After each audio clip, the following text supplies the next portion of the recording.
All right, so here we are back with the second episode of the teacher series with some real grounded topics है ना, जैसे कि parenting, relationships, education system, schooling, teacher student bonding, pampering, सब बता दूँ यहीं पे, आगे जाके देखोगे ना। तो या this episode is with Mrs Meenakshi Sehgal ma'am. तो वक्त ज़ाया नहीं करूँगा, है ना, क्योंकि वक्त बहुत कीमती है और आगे वाला जो वक्त वीडियो का है वो ज़्यादा कीमती है। See you guys over there. Done. अरे सुन तो, मैंने कल welcome to the chat show. Now will begin with your journey. आप बताइए, द रियलिटी बोलूँ या फिर who is Meenakshi Sehgal from starting onwards, childhood से लेके अभी तक। Oh, that is going to be a very elaborated question. We can mix up Hindi and English both, बिल्कुल right? बिल्कुल बिल्कुल। So yes, that journey is very long, but I can again summarize it and make it short. So, Meenakshi Sehgal, born and brought up in Bhopal. My basic education started at St. Joseph Seedga and completed my graduation, post-graduation all from Maharani Lakshmibai, Bhopal. So, what I can say is I am a Pakka Bhopali. So, but yeah, you will not find that in my tone. That's true. But yeah, I love to be in Bhopal. And then, yes, got married in Bhopal. I have 2 children. And my husband is a businessman. And I joined the school much at the early age of my life. And that's where my vocation started. I don't call it as a profession, or I don't call it as my career. But yes, and the place where I live, as you can see, it's very near to my school. And that was something very comfortable. And since then, when I joined, till this date, I'm enjoying my life as a teacher, as a guru, as a mentor. Wow, मतलब आप जैसे इतने सालों से पढ़ा रहे हो बच्चों को, तो when you begin to teach, तो तब आपको पता था कि मतलब हाँ मेरे को टीचिंग ही करना है, या इट वाज लाइक बस हाँ ठीक है कर लेते हैं? हाँ, टीचिंग जैसे बोलते हैं ना, बाय चांस या बाय चॉइस होता है, तो मेरा बाय चॉइस बिल्कुल भी नहीं था. और ऐसा क्यों? It was by chance because मेरी एजुकेशन वगैरह बेसिक बहुत अच्छी थी, but I got married at a very early age. And I that time I thought कि मैं शायद पता नहीं क्या कर, मैं बहुत एम्बिशियस थी. I really wanted to do certain things in those years. I wanted to be doing MBA and do something into entrepreneurship. Although मेरा mindset business नहीं था, ना ही I am coming from a business class family. Coming from a very simple service class family. Okay. With a very small family, and here I got a very huge family. So I thought कि एक चीज़ कुछ stagnant सी हो गई है. But then when I shifted to my farmhouse here, where we are again shooting this, and the school was nearby, and school was also very small that time. It was just its inception. Okay. And then here thinking, what will I do with so much of my education? तो मैंने सोचा चलो क्यों ना school में काम कर लूँ. But again, that thought came to me later. But before that, the Sisters of Holy Family, they visited me here at the same place where I am talking. We had a cup of coffee together, and a sister asked my in-laws, Meenakshi, she's educated and she has so much of talents and all, why doesn't she join our school? Then my father-in-law refused immediately. He said, हमारे घर की बहुएं काम नहीं करती हैं. Okay. So it was like that tradition. I'm talking in 80s, late 80s, early 90s. Sorry, not late 80s, early 90s. Yeah, early 90s I should say, or mid 90s. So sisters ने बोला उनको थोड़ा सा कि नहीं sir देखिए, आप तो बहुत छोटा सा स्कूल है और it's just a time pass, थोड़े से समय के लिए. And really the school was just 2 years old, and that time we had classes nursery, KG1 and KG2, and first was about to begin. Sisters of Holy Family started school one step at a time. All right. So it was like that. फिर वो बात ख़त्म हो गई यहीं पे drawing room में. I also never thought. फिर मैंने शायद सोचा, पॉन्डर करा, and I already did my B.Ed. I did my exam and we shifted here. तो मैंने सोचा कि कुछ ना करने से तो कुछ तो अच्छा है. So thinking that, then I asked my in-laws first of all. My father-in-law, of course my husband always said, बड़े हैं घर में तो वही बोलते हैं जो भी हैं, उनसे पूछ लो, अगर वो राज़ी हैं तो ठीक है. So I asked him. So he gave me one condition कि सी मीनू, हमारे घर में किसी ने जॉब नहीं करी है घर से बाहर निकल के. All my other sister in laws were quite talented, but they were not allowed. मतलब उस समय ज़रूरत भी नहीं थी और ठीक भी नहीं था. I don't want you to neglect your family, neither your children, and everything should be intact. still if you can accommodate there and afford those 6 hours, that time 5.5, 6 hours was the job time. Now it has come up to 6.5, 7.5 hours also, sometimes 8 hours also. So तब छोटा सा था और छोटी छोटी classes थी, ठीक है टाइम पास के लिए ज्वाइन कर लो. So like that, and then again I was still at home. I did not take any action. Again sisters called me one day that come down to school and just have a talk. That means they found that कि ये लड़की कुछ कर सकती है. तो मैं गई वहाँ पे. Again at a cup of coffee she said, Meenakshi, why don't you join from tomorrow? So like that it happened, and I never, and till this date I'll tell you Nishant, I have not appeared for a single interview in my life. I have not faced any interview. I don't know how people give it. I have taken interviews, but I have never faced any interview for any kind of profession, any service, nothing. So like that I became a teacher. It was absolutely by chance, and it was not my choice. And that by chance became my choice slowly. It took little time because it was a very tough decision. Handling the house, handling the children, handling a joint family. उन दिनों में बहुत tough था. इतने सारे help भी नहीं होते थे. सब काम हम खुद ही देखते थे. और पर आई फील कि I am blessed to be a teacher. और कुछ साल जब बीत गए, 5-6 years के बाद मुझे लगा कि ठीक है, it was a good choice, and that became in to my blood. And now if somebody asks me, Holy Family is into my blood line. अब वो इंडिस्पेंसिबल पार्ट मेरी लाइफ का बन गया वो. मतलब आपकी एज कितनी थी उस टाइम जब आपने टीचिंग स्टार्ट की? I was 25 years. 25 years. I was very young, and I had already 2 children that time. और आपकी स्पीकिंग स्किल्स तब भी अच्छी थी या Speaking फिर आई? skills बहुत अच्छी थी, क्योंकि again I had the background of a convent school. I came from St. Joseph's. तो वहाँ पे वैसे ही उस समय भी इंग्लिश पे बहुत स्ट्रेस देते थे. All the subjects I studied, of course college में नहीं था, बट कम्युनिकेटिव स्किल्स अच्छी थी. तो as soon as I joined the school और एनहांस हुई. क्यों? क्योंकि मेरे को फिर अलग तरह की अपॉर्चुनिटीज़ मिली. So I was good in the school on the stage and all for dancing and all. I was not good at the ground, never. पर बोलने में या फिर डिबेट में या फिर उस समय मोनोलॉग्स होते थे. They used to be some you know recitations, और वो सब में मैं बहुत अच्छी थी. तो I had that little background, little nahi, I had enough, but the school gave me more opportunities, where I presided over the first annual function of my school, which I had no idea कि anchors कैसे होते हैं, anchoring कैसे की जाती है, पर मैं ही थी. And I was a lone single teacher for almost 3 years in Holy Family, so I am the senior most there still. And then later on there was one appointment, then later on much, then there were 3-4. So I was all with sisters of Holy Family. I was the single person who worked. I was an outsider, the first member in this Holy Family. So I am privileged for that. वाह. मतलब जैसे आपने इतनी सारी generations देखी है, right? This happens most of the time कि student जो है वो ब्राइट स्टूडेंट रहेगा 5th 6th तक. उसके बाद कहीं ना कहीं बहुत से स्टूडेंट्स का डाउनफॉल होता है रिजल्ट्स में. तो what do you think why this happens? See, generation की जब आप बात करते हो निशांत, तो ड्रास्टिक चेंजेस देखे हैं मैंने. और पहले भी ऐसा ही था. हमने अपने बच्चों को भी ग्रो करा है, तो हमें पता है कि उस समय का एजुकेशन में और अभी जो चल रहा है, जो चेंजेस आए हैं. The school was MP board that time. उसके बाद काफ़ी साल बाद वो कन्वर्टेड टू CBSE. तो एजुकेशन पॉलिसीज़ में भी बहुत सारे चेंजेस आए हैं. और 5th 6th तक बच्चे क्या होते हैं, द सिलेबस और जो एक क्या बोलते हैं स्पून फीडिंग होती है, इवन इन द स्कूल. आजकल तो रेशियो भी बहुत कम कर दिया है. आजकल 20-25 बच्चों पे 2 टीचर्स को रख दिया जाता था. कॉन्वेंट स्कूल्स में अभी नहीं होता है ये. आई am talking about the public schools. तो बच्चा ऑटोमेटिकली बिल्कुल एक चाइल्ड ओरिएंटेड हर चीज़ होती थी. बच्चे को हाथ पकड़ के सिखाना. पर हमारे स्कूल में या जहाँ मैंने देखा है, वहाँ बच्चे हरदम ज़्यादा होते थे. और फिर भी पैम्परिंग एक होती थी उन लोगों के लिए. और पेरेंट्स काफ़ी ध्यान देते हैं इस एज तक. Again, if my personal experience, I took care of my children till 5th standard. From 6th, I started leaving them on their own, and I could feel that deterioration, a downfall. Why? Because एक तो 6th standard में आते आते बच्चा थोड़ा सा as उसकी different हो जाती है.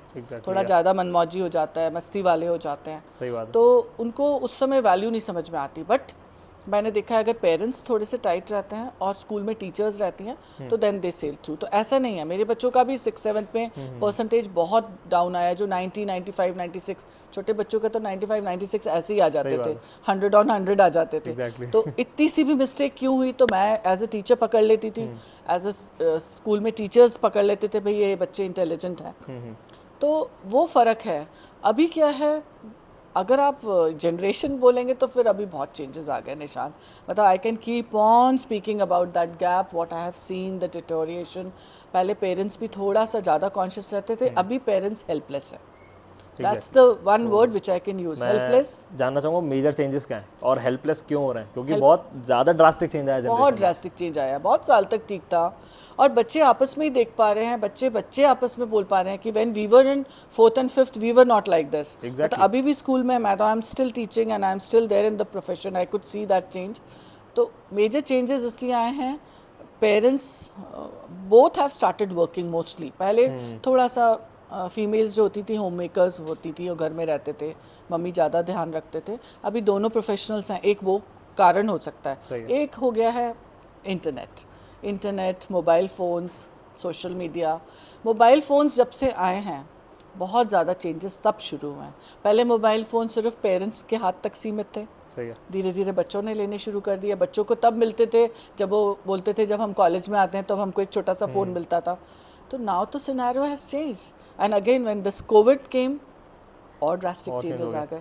तो इंटरनेट, वाईफाई ने और टेक्नोलॉजी के एडवांसमेंट ने बहुत बच्चों के लाइफस्टाइल में चेंजेस ले आए हैं, बच्चों के पढ़ाई में चेंजेस ले आए, because most of the children are not taking it positively. वो अच्छी चीज़ से टेक्नोलॉजी को यूज़ नहीं कर रहे हैं, वो बेसिकली ज़्यादा लोग उसको रॉन्ग साइड में, नेगेटिविटी में लेके चल रहे हैं। ऐसा होता है, ह्यूमन टेंडेंसी है, we get attracted towards negativity बहुत ज़्यादा जल्दी। तो मतलब क्या लग रहा है आपको, हमारे स्कूल्स अगर एक्शन लेना चाहें और टेक्नोलॉजी को सही तरह से यूज़ करना सिखाना चाहें तो कैसे कर सकते हैं? सिखाना चाहें तो देखिए, अपने हाथ में कुछ चीज़ें तो हैं। We as teachers we keep telling about good and bad points. AI ने और रिप्लेस कर लिया है उसको, और एक चीज़ और एनहांसमेंट हो गया है टेक्नोलॉजी में। पहले तो सिर्फ एक गूगल की सर्च तक ही सीमित था वो चीज़। तो स्कूल अपनी तरफ से मोटिवेट करते हैं, अच्छे बुरी चीज़ें बताते हैं और घर में भी पेरेंट्स कोशिश करते हैं। पर मुझे लगता है जब मैंने वर्ड यूज़ किया ना हेल्पलेस, वो बिल्कुल सही मायने में था, क्योंकि बच्चे ब्लैकमेल करते हैं आजकल, सरेआम इमोशनल ब्लैकमेलिंग हो रहा है। साफ साफ कहा जा रहा है हमको ये चीज़ नहीं दिलाई जाएगी तो हम ये कर लेंगे, भाग जाएंगे या कमरे में बंद कर देते हैं। सिंगल चाइल्ड हैं या 2 बच्चे हैं, पेरेंट्स थोड़ा सा डरते हैं। और पेरेंट्स पहले डरते नहीं थे, पहले लेफ्ट राइट पढ़ता था एक और सब सीधे हो जाते थे। Now you can not touch a child. बहुत अब एनवायरनमेंट भी चेंज हो गया है ना, मतलब सिनेरियो पूरा बदल गया है। आप किसी को कुछ ज़ोर से बोल नहीं सकते हैं, आप कोई भी, आप अगर मतलब कुछ आपने इडियट भी बोल दिया तो बच्चे को तो बिल्कुल मानहानि का दावा कर देगा अगर आपने। तो वो चेंजेस भी आ गए। तो आप किस किस एस्पेक्ट को पकड़ोगे, तो मतलब आई हैव नो क्लूज़ कि मैं कैसे उस चीज़ को शुरू करूँ। But we as teachers in the school, being in a missionary school, teaching in a convent school, हम लोग बहुत तरीके से बच्चों को समझाते हैं। बट आई थिंक सो एक लेवल तक तो वो समझते हैं, उनको पूरी तरह से उसके नेगेटिव पॉइंट्स बताते हैं। पेरेंट्स भी समझा रहे हैं। अभी रिसेंटली मैंने एक ओरिएंटेशन लिया था, लास्ट वीक सैटरडे को था मेरा, 11th-12th के पेरेंट्स के लिए ही था। And I spoke about all these things. और कुछ चीज़ें मैंने ऐसी बोली जो वाकई उन लोगों को एकदम मन में लगी कि हाँ ये चीज़ हम नहीं कर पा रहे हैं। जैसे मैंने सिर्फ फ़ोन लॉकिंग के बारे में बताया। बच्चे भी थे, बच्चे भी सीनियर बच्चे थे और पेरेंट्स भी थे। तो मैंने ये बोला कि कितने सारे आप लोग हैं जिनको आपको पासवर्ड पता है अपने बच्चों के फ़ोन का, या उनको लॉक, तो किसी ने हाथ नहीं उठाया। और मैंने बच्चों से वही चीज़ पूछी, मैंने कहा आप लोग पेरेंट्स के फ़ोन यूज़ करते हैं ना? हाँ यस मैम वी यूज़। सबके हाथ ऊपर थे। कभी भी चाहिए होता कॉल करने के लिए दे दो, कुछ ट्रांसैक्शन करना होता है आजकल तो UPI तो बच्चों के पास तो नहीं है, पेरेंट्स के पास है। तो आपको पेरेंट्स के फ़ोन लॉक मिलते हैं, अनलॉक मिलते हैं? Then there was no answer. So एक बहुत छोटा सा एग्जाम्पल था जो अभी लास्ट वीक की बात है। तो खैर हम लोग अपनी तरीके से समझाते हैं कि क्यों ऐसा है, there is something wrong, something fishy in your phone which you don't want to keep it open. Exactly. तो और पेरेंट्स भी उस तरह से समझाते रहते हैं। बट आई डोंट नो ये जनरेशन हमको किस लेवल तक लेके जाएगी, आई हैव नो आइडिया। मतलब मुझे कभी कभी डर लगता है और मुझे ये बहुत खुशी होती है कि कुछ साल में मैं तो रिटायर होके निकल जाऊंगी, thank God. I don't want to take this challenge any more, क्योंकि बहुत बहुत चेंजेस आ गए हैं बच्चों में, बहुत ज़्यादा। हाँ, तो जैसे कि 2 स्टूडेंट्स हैं फॉर एग्जांपल, तो जो पढ़ाई में अच्छा नहीं है ना, तो टीचर्स यूजुअली भी लाइक कि if you are a back bencher और तुम क्लास में ध्यान नहीं दे रहे तो तुम्हारा कुछ नहीं होगा। जो टॉप स्कोरर है या जो ध्यान दे रहा है उसी के साथ अच्छा होना है, उसी की लाइफ अच्छी होनी है। और कहीं ना ये चीज़ इन्फीरियर फील कराती है। तो वो 2 स्टूडेंट्स के बीच में भी आपस में इंटरेक्शन फिर बंद हो जाता है, और इसलिए फिर वो स्टूडेंट कल को कुछ बात भी बोलना चाहे टीचर से, कुछ सलाह भी लेना चाहे, तो वो हिचकिचाता है कि नहीं यार मेरे को रिप्लाई कैसा मिलेगा। Don't you think this should be changed, और अगर हो सकता है तो कैसे कर सकते हैं? Again it's a quite deep question Nishant, because मैं एज अ पर्सन अगर इसको देखूंगी तो शायद मैंने अपनी लाइफ में ऐसा नहीं किया, but yes there are people, हम लोग क्योंकि स्कूल में अकेडमिक्स में ये सब काफ़ी फेस करते हैं, very specially at the smaller level of classes. मैं तो सीनियर क्लासेस पढ़ाती हूँ, काफ़ी समय से सीनियर पढ़ा रही हूँ, बट मैंने तो छोटी क्लासेस भी पढ़ाई है, but never labelling the child good and bad. और अब तो प्रोहिबिट हो गया है, बट एक टाइम था जब ये होता था। Again things have change, the scenarios have change, the time has change, तो वो लेबलिंग अब काफ़ी हद तक बंद हो गई। और हम लोग टीचर्स को भी time to time, I think so साल में हम लोग एटलीस्ट 3 to 4 सेमिनार्स बहुत अच्छे अटेंड करते हैं, जो हमारा स्कूल मैनेजमेंट हम लोग के लिए ऑर्गेनाइज करता है, again teaching these soft skills basically. तो हम लोगों में भी अपग्रेडेशन आता है। अब आप अगर किसी टीचर को कुछ 10 चीज़ें समझाओगे, एटलीस्ट 1 या 2 तो उसके दिल को छुएंगी कि हाँ, और अपनी कॉन्शियस से सही तो कोई नहीं बता पाता। तो if you peep into your own soul, तो टीचर समझ जाती कि हाँ मैंने ऐसा कुछ गलत किया है ना। सेम थिंग अप्लाइज कि अभी अगेन हमारी अपनी 5 उंगलियां बराबर नहीं होती निशांत, तो उसी तरह से सब तरह के लोग होते हैं, बट अभी प्रेजेंट उसमें हम लोग को टाइम टू टाइम बहुत अच्छा अपग्रेडेशन होता रहता है। अच्छे लोग आते हैं टॉक शो देने के लिए हमको, जिससे काफ़ी इंस्पिरेशन मिलती है और हमको लगता है कि हाँ ये गलत है बच्चे को लेबल करना। और जहाँ तक फिर बच्चों पे सवाल आता है, तो बच्चे देखिए अगेन सब लोग एक जैसे नहीं होते। सही है। गुड बैड और बेटर और बेस्ट और वो वर्स्ट वो सब होते हैं, बट ये बैड और वर्स्ट वर्ड तो हम लोग यूज़ नहीं करते। नेगेटिव वर्ड्स तो प्रोहिबिट है, हम बोलते ही नहीं हैं। तो वो गुड बेटर बेस्ट पे ही आ जाता है। तो मैं भी बोलूँगी ना, you are an average child बेटा, you know you have to work hard, you understand that ना, तो that also in a very very different manner. So I'll talk about me as a person, I don't know about others, but yeah we have different kind of people. And I remember हमारी principal time to time यही चीज़ बोलती रहती हैं कि मतलब you have to be you know very humble. हालांकि वो भी गुस्सा हो जाती है, वो भी रूड हो जाती हैं, वो भी शट मार देती हैं, कभी कान भी मरोड़ देती हैं आज भी, हालांकि मालूम है कि we need to keep a distance. हमने तो बचपन से सुनी है कहानियाँ, खाई भी है। तो इसीलिए that still occurs. But it again depends upon a person. So me as a person, I have one tagline, and again एक और चीज़ मैं आपसे बोलना चाहूँगी, वो तो बहुत सारी चीज़ें मैं आपसे बोल सकती हूँ। एक है मेरी जो मैंने शुरू से गांठ बांधी है, जिसके लिए शायद मैंने प्रोफेशन शुरू किया था, उसके बहुत समय बाद ही मुझे समझ में आ गया था, that love is the answer. I only apply that till this date. सिर्फ वही आंसर है और कुछ नहीं है। तो मैंने not to brag about myself, बहुत से शैतान बच्चे जो शायद किसी और की बात नहीं सुनते थे, जो शायद मुझसे बहुत प्यार करते थे और मुझसे, तो दैट इज़ जस्ट बिकॉज कि आई केप्ट काम, आई वॉज मोर हम्बल, उनकी बात समझती थी और प्यार से बात करती थी, मैं शायद रूड नहीं हुई। And if I become rude, तो वो उनको बुरा लगता था, क्योंकि उनको लगता था मीनाक्षी मैम तो कभी रूड नहीं होती, तो अगर ये रूड हुई है मतलब ये वाकई गुस्सा हो गई है।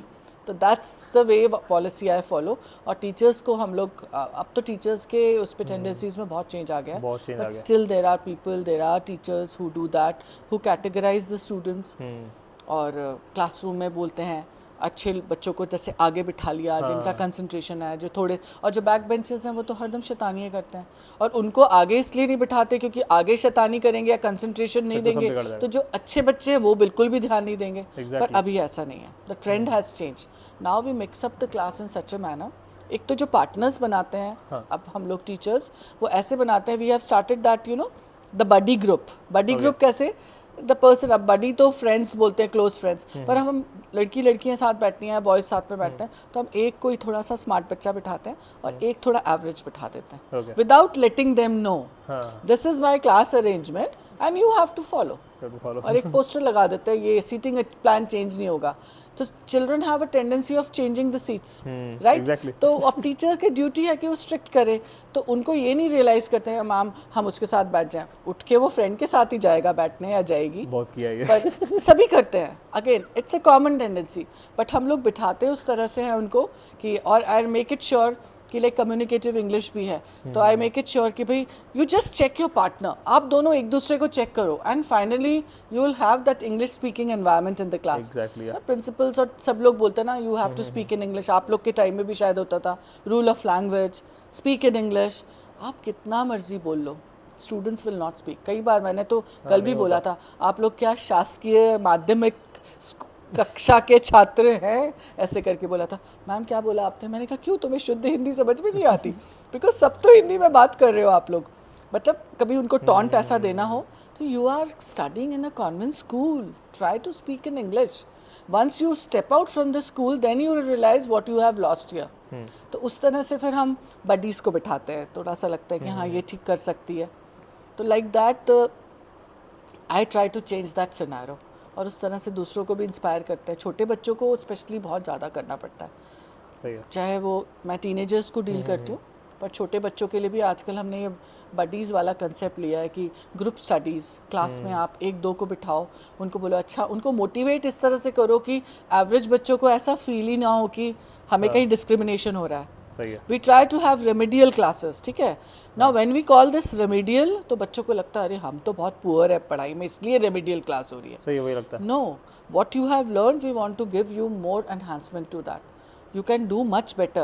You are scoring 60% beta, don't you want 75%? Don't you want to reach to 70%? तो जब हम ऐसे बोलते हैं तो it's all depends how you say.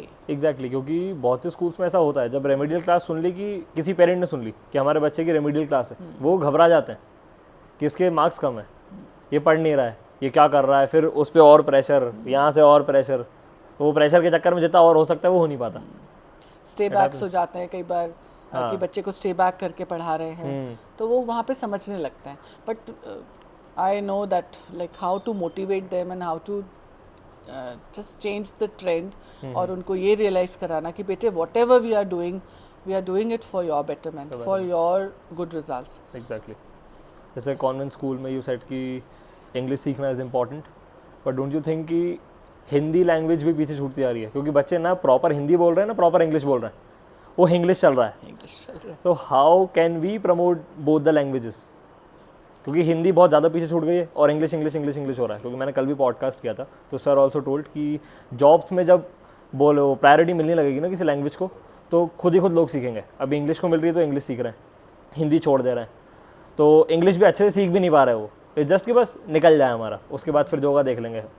तो वैसा है, इसलिए हम लोग एक्सेंट्स भी कभी कभी ना कॉपी करने का ट्राई करते हैं, और एक्सेंट भी फेक करते हैं और वो पकड़ा जाता है। बिल्कुल सही। तो how can we promote our language as well as English as well, क्योंकि इंपॉर्टेंट है दोनों। That's such a beautiful question again. I can speak on and on and on this, क्योंकि there is no conclusion.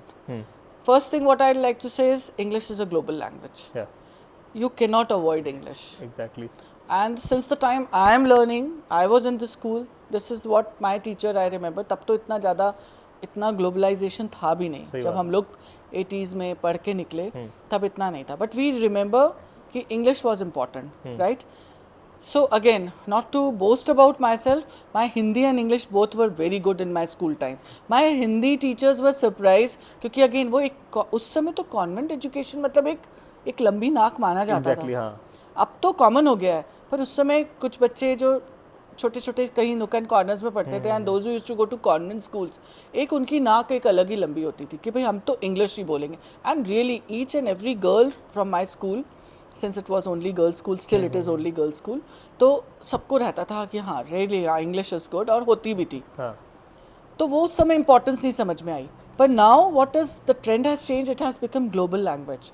कहीं भी world में जाओगे आप English आप काम कर सकते हो। सही है। People go to European countries और यू गो टू यूएस और एनीवेयर, इंग्लिश एक कॉमन लिंक है। तो हमें वो पढ़ानी बहुत ज़रूरी है। बच्चे नहीं समझते वो अलग बात है। Just after the school, when school is insisting that you have to learn in English, because out of 6 subjects, 5 subjects are in English, 1 is Hindi, ठीक है ना? तो आपको इंग्लिश तो आनी बहुत ज़रूरी है। और हिंदी पे भी हम उतना ही स्ट्रेस देते हैं क्योंकि हिंदी भी एक सब्जेक्ट है। 11th-12th में आके एक ऑप्शनल सब्जेक्ट हो जाता है जो आप चूज़ करते हो। आप चूज़ इसलिए करते हो क्योंकि आपको मार्क्स मिल जाएंगे उसमें, पर आप इसलिए नहीं चूज़ करते हो। आप 11th-12th का बच्चा भी मात्राओं में गड़बड़ करता है बहुत। अभी। पर हम लोग जब पढ़ाया करते थे, पढ़ते थे, तो हिंदी पे भी उतना ही हमारी टीचर स्ट्रेस करती थी। प्लस अपनी मातृभाषा तो है ही, सही है। पर अगर मातृभाषा मेरी अगर घर में हिंदी है, पर गुजराती गुजराती बोलेगा, मराठी मराठी बोलेंगे, तो वो तो उनकी मातृभाषा है ना। सही है। अभी एनईपी नेशनल एजुकेशन सिस्टम ने बहुत चेंजेस कर दिए हैं। वो बोलते हैं कि बच्चे को 5th स्टैंडर्ड तक मातृभाषा में पढ़ाइए। इतना ड्रास्टिक चेंज आ गया। आप, मैं बता रही हूँ ना, मैं कहाँ से शुरू करूँ और कहाँ एंड करूँ मुझे खुद ही नहीं समझ में आ रहा, पर बहुत मुश्किल है। अब अगर क्लास में 40 बच्चे हैं, उसमें से 5 सिंधी बच्चे हैं, 5 गुजराती हैं, 10 मराठी हैं, टीचर कौन सी भाषा में समझाएगी उनको? Exactly. तो हिंदी तो एक कॉमन लिंक है। सही है। जो पर नेशनल एजुकेशन पॉलिसी ये बोलती है बच्चों को उसकी मातृभाषा में समझाइए। जब बच्चा बड़ा हो जाएगा, थर्ड फोर्थ से निकल जाएगा, तो वो अपने आप धीरे धीरे कैच कर लेगा। तो there is a question mark, कैसे कैच करेगा? एग्जैक्टली। इंग्लिश पे फोकस करना है, पर मातृभाषा पे ज़्यादा करना है। हाँ। तो हम लोग स्कूल में again as a set global है और इंग्लिश में आ गए हैं बच्चे, तो वो निशांत आई शुड से कि it's all about the way you are teaching. आपका स्कूल, ये तो कॉन्वेंट स्कूल है इसलिए ज़्यादा प्रेशर दे रहा है, बाकी आप अच्छे से अच्छे पब्लिक स्कूल में जाइए, बच्चे हिंदी ही बोलते हैं, इंग्लिश नहीं बोलते। और हिंदी को भी उन्होंने बहुत गंदा बिगाड़ दिया है। बहुत। मैं तो मतलब मैं वो भाषा तो ना मैं सुन सकती हूँ ना बोल सकती हूँ, पर जो स्लैंग यूज़ करते हैं मैं बता नहीं सकती, हमारे ही समझ के परे हो जाती है। And as soon as they step out from the school Nishant, they have, जैसे 12th क्लास पास करके बाहर गए, they understand that importance what the school was trying to give them. At least I am talking about my school. I have visited many schools, I go for seminars, orientations, बहुत सारी teachers, हम लोग pan India group में connected है। मैं बहुत जगह, हम लोग, मैं दिल्ली में भी सेमिनार्स के लिए जाती हूँ, मैंने I been to Mumbai also. साल में 1 या 2 मैं बाहर जाके भी अटेंड करती हूँ नेशनल लेवल के। आई गो बाय एट माई ओन, मतलब वो स्कूल कई बार परमिट नहीं करता है क्योंकि छुट्टी नहीं मिलती। तो मैं जाती हूँ, तो मैं वहाँ पे भी, हम लोग का डिस्कशन यही होता है ना जो हम लोग यहाँ बैठ के डिस्कस कर रहे हैं। वहाँ तो इतना बड़ा पैनल होता है और बड़ा। सही है। तो यही होता है कि हम लोग अपनी तरफ से कोशिश करें। Most of the public school don't insist, और कुछ बच्चों का ऑटोमेटिकली बैकग्राउंड होता है घर में, जहाँ पे उनको बोला जाता है। आजकल तो देखो ना, आजकल के जो पेरेंट्स हैं वो, उनको आए ना आए वो इंग्लिश जरूर बच्चे से बोलते हैं। हाँ, सही है। वो इंग्लिश छोटे बच्चे ज़्यादा अच्छे, फिर वो ये बोलते हैं कि हिंदी तो स्कूल में सीख ही लेगा। हाँ। और मातृभाषा भी सिखाते हैं अपने। मैं अपनी फैमिली में ही देखती हूँ, मैं अपने ब्रदर की फैमिली में देखती हूँ कि भाई इंग्लिश में ही वो लोग बात करते हैं। क्यों? क्योंकि स्कूल में हिंदी एज अ सब्जेक्ट है, तो हिंदी सीख जाएगा। फिर मेरी जो भाभी हैं वो कर्नाटका से हैं, वो कन्नड़ बोलती हैं, टुलू, तो वो बच्चों से बचपन में थोड़ा तुलु में भी बात करती थी। But I am taking this as a positive note कि अब बच्चा जब बढ़िया पढ़ के निकल रहा है तो उसको हिंदी, इंग्लिश और एक अपनी रीजनल लैंग्वेज भी आती है। और फिर वो बड़ी जब बाहर जाके पढ़ेगा तो उसको जर्मन या फ्रेंच या स्पेनिश तो सीखेगा ही सीखेगा। तो it's all depends upon our background Nishant. I am coming from a family where my father was very good at English, but my mother was from a Hindi medium school. So I remember we used to speak in English and she used to be very proud of it. And we used to correct her. क्योंकि वो टूटी फूटी English बोलती थी ना, फिर हम दोनों बहनें खूब हंसते थे। तो हम बाद में, मम्मी बोलती थी क्या तुम लोग हंसते हो, मुझको ठीक से बताओ। तो that way, and she always made us understand that value of a good school where you are going. That coming from a convent educated, you should never be proud about it, but you should be an all-rounder student. That's what same I am following, what I have grown up to. तो जब आप में वो values रहती हैं तभी आप उसको inculcate करोगे ना। And as I was telling, love is the answer, मेरी एक tagline है। My another tagline what I follow is never preach which you are not practicing. I never preach that too, and till this today's date also, in my today's chapter also, or any other chapters, I correlate everything to my life experiences. और मैं उनको यही बोलती हूँ, बेटा मैं जो बोल रही हूँ मैं ज्ञान नहीं दे रही हूँ, मैं पढ़ाई का ज्ञान तो दे रही हूँ, पर मैं सच में उसको फॉलो करती हूँ। अगर मैं नहीं फॉलो करती हूँ तो मैं मना कर देती हूँ, बेटा मैं नहीं कर पाई, I gave up, but I don't want you to give up. So that's what the thing is. So we are trying our best. English बहुत ज़रूरी है और हिंदी भी बहुत ज़रूरी है। बहुत शुद्ध हिंदी थोड़ी डिफ़िकल्ट हो जाती है क्योंकि लैंग्वेज कोई भी डिफ़िकल्ट होती है। Hindi, English, Sanskrit, French, Spanish, कुछ भी सीखो it's very it's difficult. Difficult. उसका ग्रामर पढ़ना, उसको बेसिक उसका आना. बट डोंट यू थिंक कि मतलब हमारा जैसे चाइल्डहुड से ही जैसा हमको बताया गया पढ़ाई को लेके, वो तरीका थोड़ा सा गलत है. Because we haven't been forced about learning. हमको पढ़ने के लिए इसलिए बोला था बिकॉज तुम्हें बड़े होकर ये बनना है. That's the end goal. And goal isn't learning. तो कोई लर्न करता ही नहीं है. इसलिए हम लोग हर साल के एग्जाम के बाद भूल जाते हैं कि हमने क्या पढ़ा. और 10th 12th आपने 10th करी, आप 11th 12th में सब्जेक्ट लोगे, आप इसलिए पढ़ रहे हो क्योंकि अच्छा कॉलेज मिल जाए, कॉलेज में इसलिए पढ़ रहे हो क्योंकि जॉब लग जाए. इससे अच्छा आई गेस कि अगर लर्निंग पे फोकस करेंगे तो we will achieve the result automatically. तो how can we focus on that things as well, because it's our responsibility. जो लोग हम बड़े हैं, जो जिनको अब चेंज करना है, टीचर्स हो गए, क्योंकि अब स्टूडेंट्स तो अब नई जनरेशन आ रही है और जनरेशन डाउनफॉल में जा रही है क्योंकि नेगेटिविटीज़ बहुत है, रश बहुत है, फास्ट पेस पे वर्ल्ड चेंज हो रहा है. तो सब चीज़. So things have actually, again, as I said, scenario has changed now. Actually अभी जो CBSE ने कुछ सालों से, स्पेशली कोविड के बाद से जो चेंजेस लाए हैं, हाँ. उसके पहले भी एक और उन्होंने पॉलिसी लाई थी. वो थे मतलब उस पर मोस्टली वो प्रोजेक्ट ओरिएंटेड और स्टूडेंट फ्रेंडली. एक चीज़ और मैं आपको बताऊं, उसके पहले मैं आपको इस चीज़ के बारे में लर्निंग प्रोसेस में बताऊं. जो बोर्ड्स है वो मोस्टली स्टूडेंट फ्रेंडली है अभी जो हो गया है. पहले नहीं था. पहले बहुत एकेडमिक्स थी. स्टूडेंट फ्रेंडली, स्टूडेंट मतलब हर तरह से बच्चे को सपोर्ट करना है. ओके. तो अभी चेंज हो गया है. अभी अगर बच्चा, अगेन एज आई सेड, अभी थोड़े दिन पहले ओरिएंटेशन दिया था बच्चे को. मैंने भी वही पेरेंट्स को दिया कि आप उसको डॉक्टर इंजीनियर बनने के लिए मत थोपिए. पहले थोपा जाता था, है ना, सही है. गोल ओरिएंटेड ऐसा बोलो. हाँ. पर dear Nishant, it has change through the time. अभी बदल गया है. बहुत से जगहों पे अवेयरनेस बिल्कुल भी नहीं है. वो लोग यही देखते हैं पेरेंट्स की, हम इंजीनियर नहीं बन पाए तो तुम इंजीनियर बनोगे. पर बेसिकली अब जो CBSE भी कह रही है और जो स्कूल्स भी बोल रहे हैं कि लेट योर पैशन डेवलप, तो हम उस तरह से, पर एकेडमिक्स छोड़ नहीं सकते. पर अब आई थिंक सो थोड़ा सा थोपना कम कर दिया है. हाँ, नहीं मतलब Career एकेडमिक्स counseling. को कराने का तरीके की बात करूँ. लाइक मतलब you don't have to study just because you have to just get some job out there. You have to study because you have to learn something. So that is why we have made it more to the practical approach. हम लोग project learning, project making, see while you learn, do while you learn. तो ये बड़े classes में भी आजकल इस तरह से हो गया. And we have started collaborating our subject with some other subjects also. जैसे अगर आप इंग्लिश पढ़ा रहे हो तो आप सिर्फ, आपने कभी सुना ही नहीं होगी ये चीज़, ये these are all these things. That's why I'm saying it's trending. कितने स्कूल फॉलो कर रहे हैं मुझे नहीं पता, पर हम लोग फॉलो कर रहे हैं उस चीज़ को. अगर मैं इंग्लिश का कोई चैप्टर पढ़ा रही हूँ, suppose it is all about the may be the theme of fear. Recently I was teaching एक डीप वाटर करके एक टॉपिक है लिटरेचर का, जिसमें डीप वाटर मतलब बच्चा जो डरता है किसी से, उसको पानी से एक एंजाइटी होती है, फोबिया होता है ना, बहुत. तो हमने उस चैप्टर को विथ ऑल दैट थीम कि भाई डरना नहीं चाहिए, थोड़ा सा उसको ओवरकम करना चाहिए, how to overcome. We can relate that chapter to geography. Why geography? Because in geography we can relate it to what is an ocean, what is a sea, what is the depth of the sea. We can relate it to the, to physics. We can relate that chapter to psychology. तो आप पढ़ाते कैसे हो ये सब? ये थोड़ा सा कॉम्प्लिकेट होता है, बट इट्स वेरी इंटरेस्टिंग.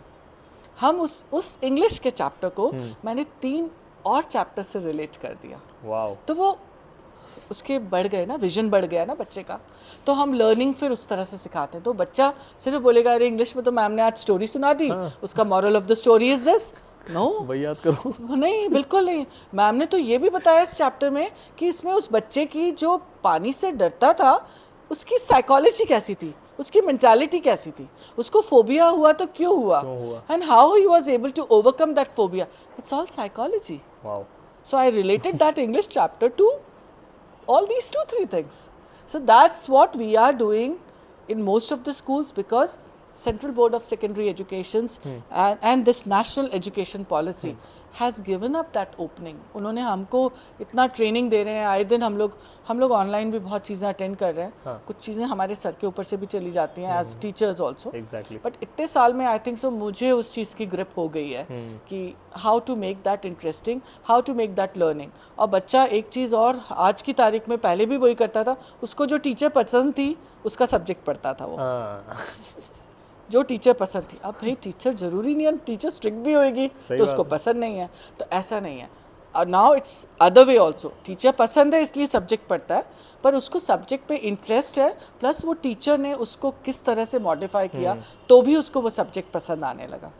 पर वो मैथ्स पढ़ना चाहता है, पर मैथ्स की टीचर बहुत बोरिंग है, वो नहीं उसको इंटरेस्ट, वो कभी नहीं वो सब्जेक्ट पढ़ेगा। सही बात है। तो इट्स अदर वे राउंड। तो हम लोग बहुत सारे ट्रेनिंग हो रही है टीचर्स की, और अभी भी हो रही है, और पहले काफ़ी साल पहले से भी शुरू हो गए कि how you can make your subject interesting. We as teachers have to do that. अब देखो निशांत, हर तरह के लोग होते हैं, कुछ फॉलो कर लेते हैं, कुछ नहीं करते। तो आपने कोविड में कैसे करा था इसको इंटरेस्टिंग? ऑनलाइन कोविड में मैंने बहुत इंटरेस्टिंग कर दिया था, क्योंकि सबसे पहले तो मैं टेक सेवी बहुत ज़्यादा तो नहीं हूँ, पर आउटलाइन तो उतना तो आता ही था जब since the time we started using androids.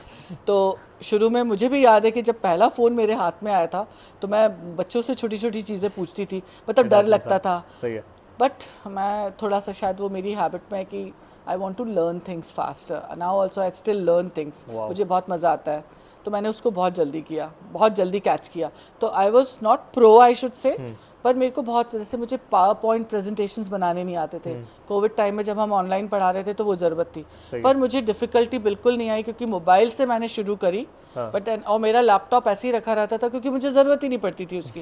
मैं क्वेश्चन पेपर भी अपने मोबाइल पे बना लेती थी, वर्ड पे जाकर। फिर मैंने लैपटॉप ठीक करवाया, उसको अपग्रेड करा, फिर यूज़ किया, तो टचवुड मुझे डिफ़िकल्टी नहीं आई। प्लस क्योंकि मेरा छोटा बेटा कोविड में यहाँ आ गया था भोपाल, तो मैं फिर छोटी छोटी चीज़ें उससे पूछ लेती थी। बहुत चीज़ें उसने मुझे सिखाई, एक्सेल शीट बनाना, मुझे पहले ज़रूरत ही नहीं पड़ती थी इन चीज़ों की। तो वो सब करा, और ऑनलाइन बहुत इंटरेस्टिंग हो गए। फिर मुझे ना स्क्रीन प्रेजेंट करना नहीं आता था।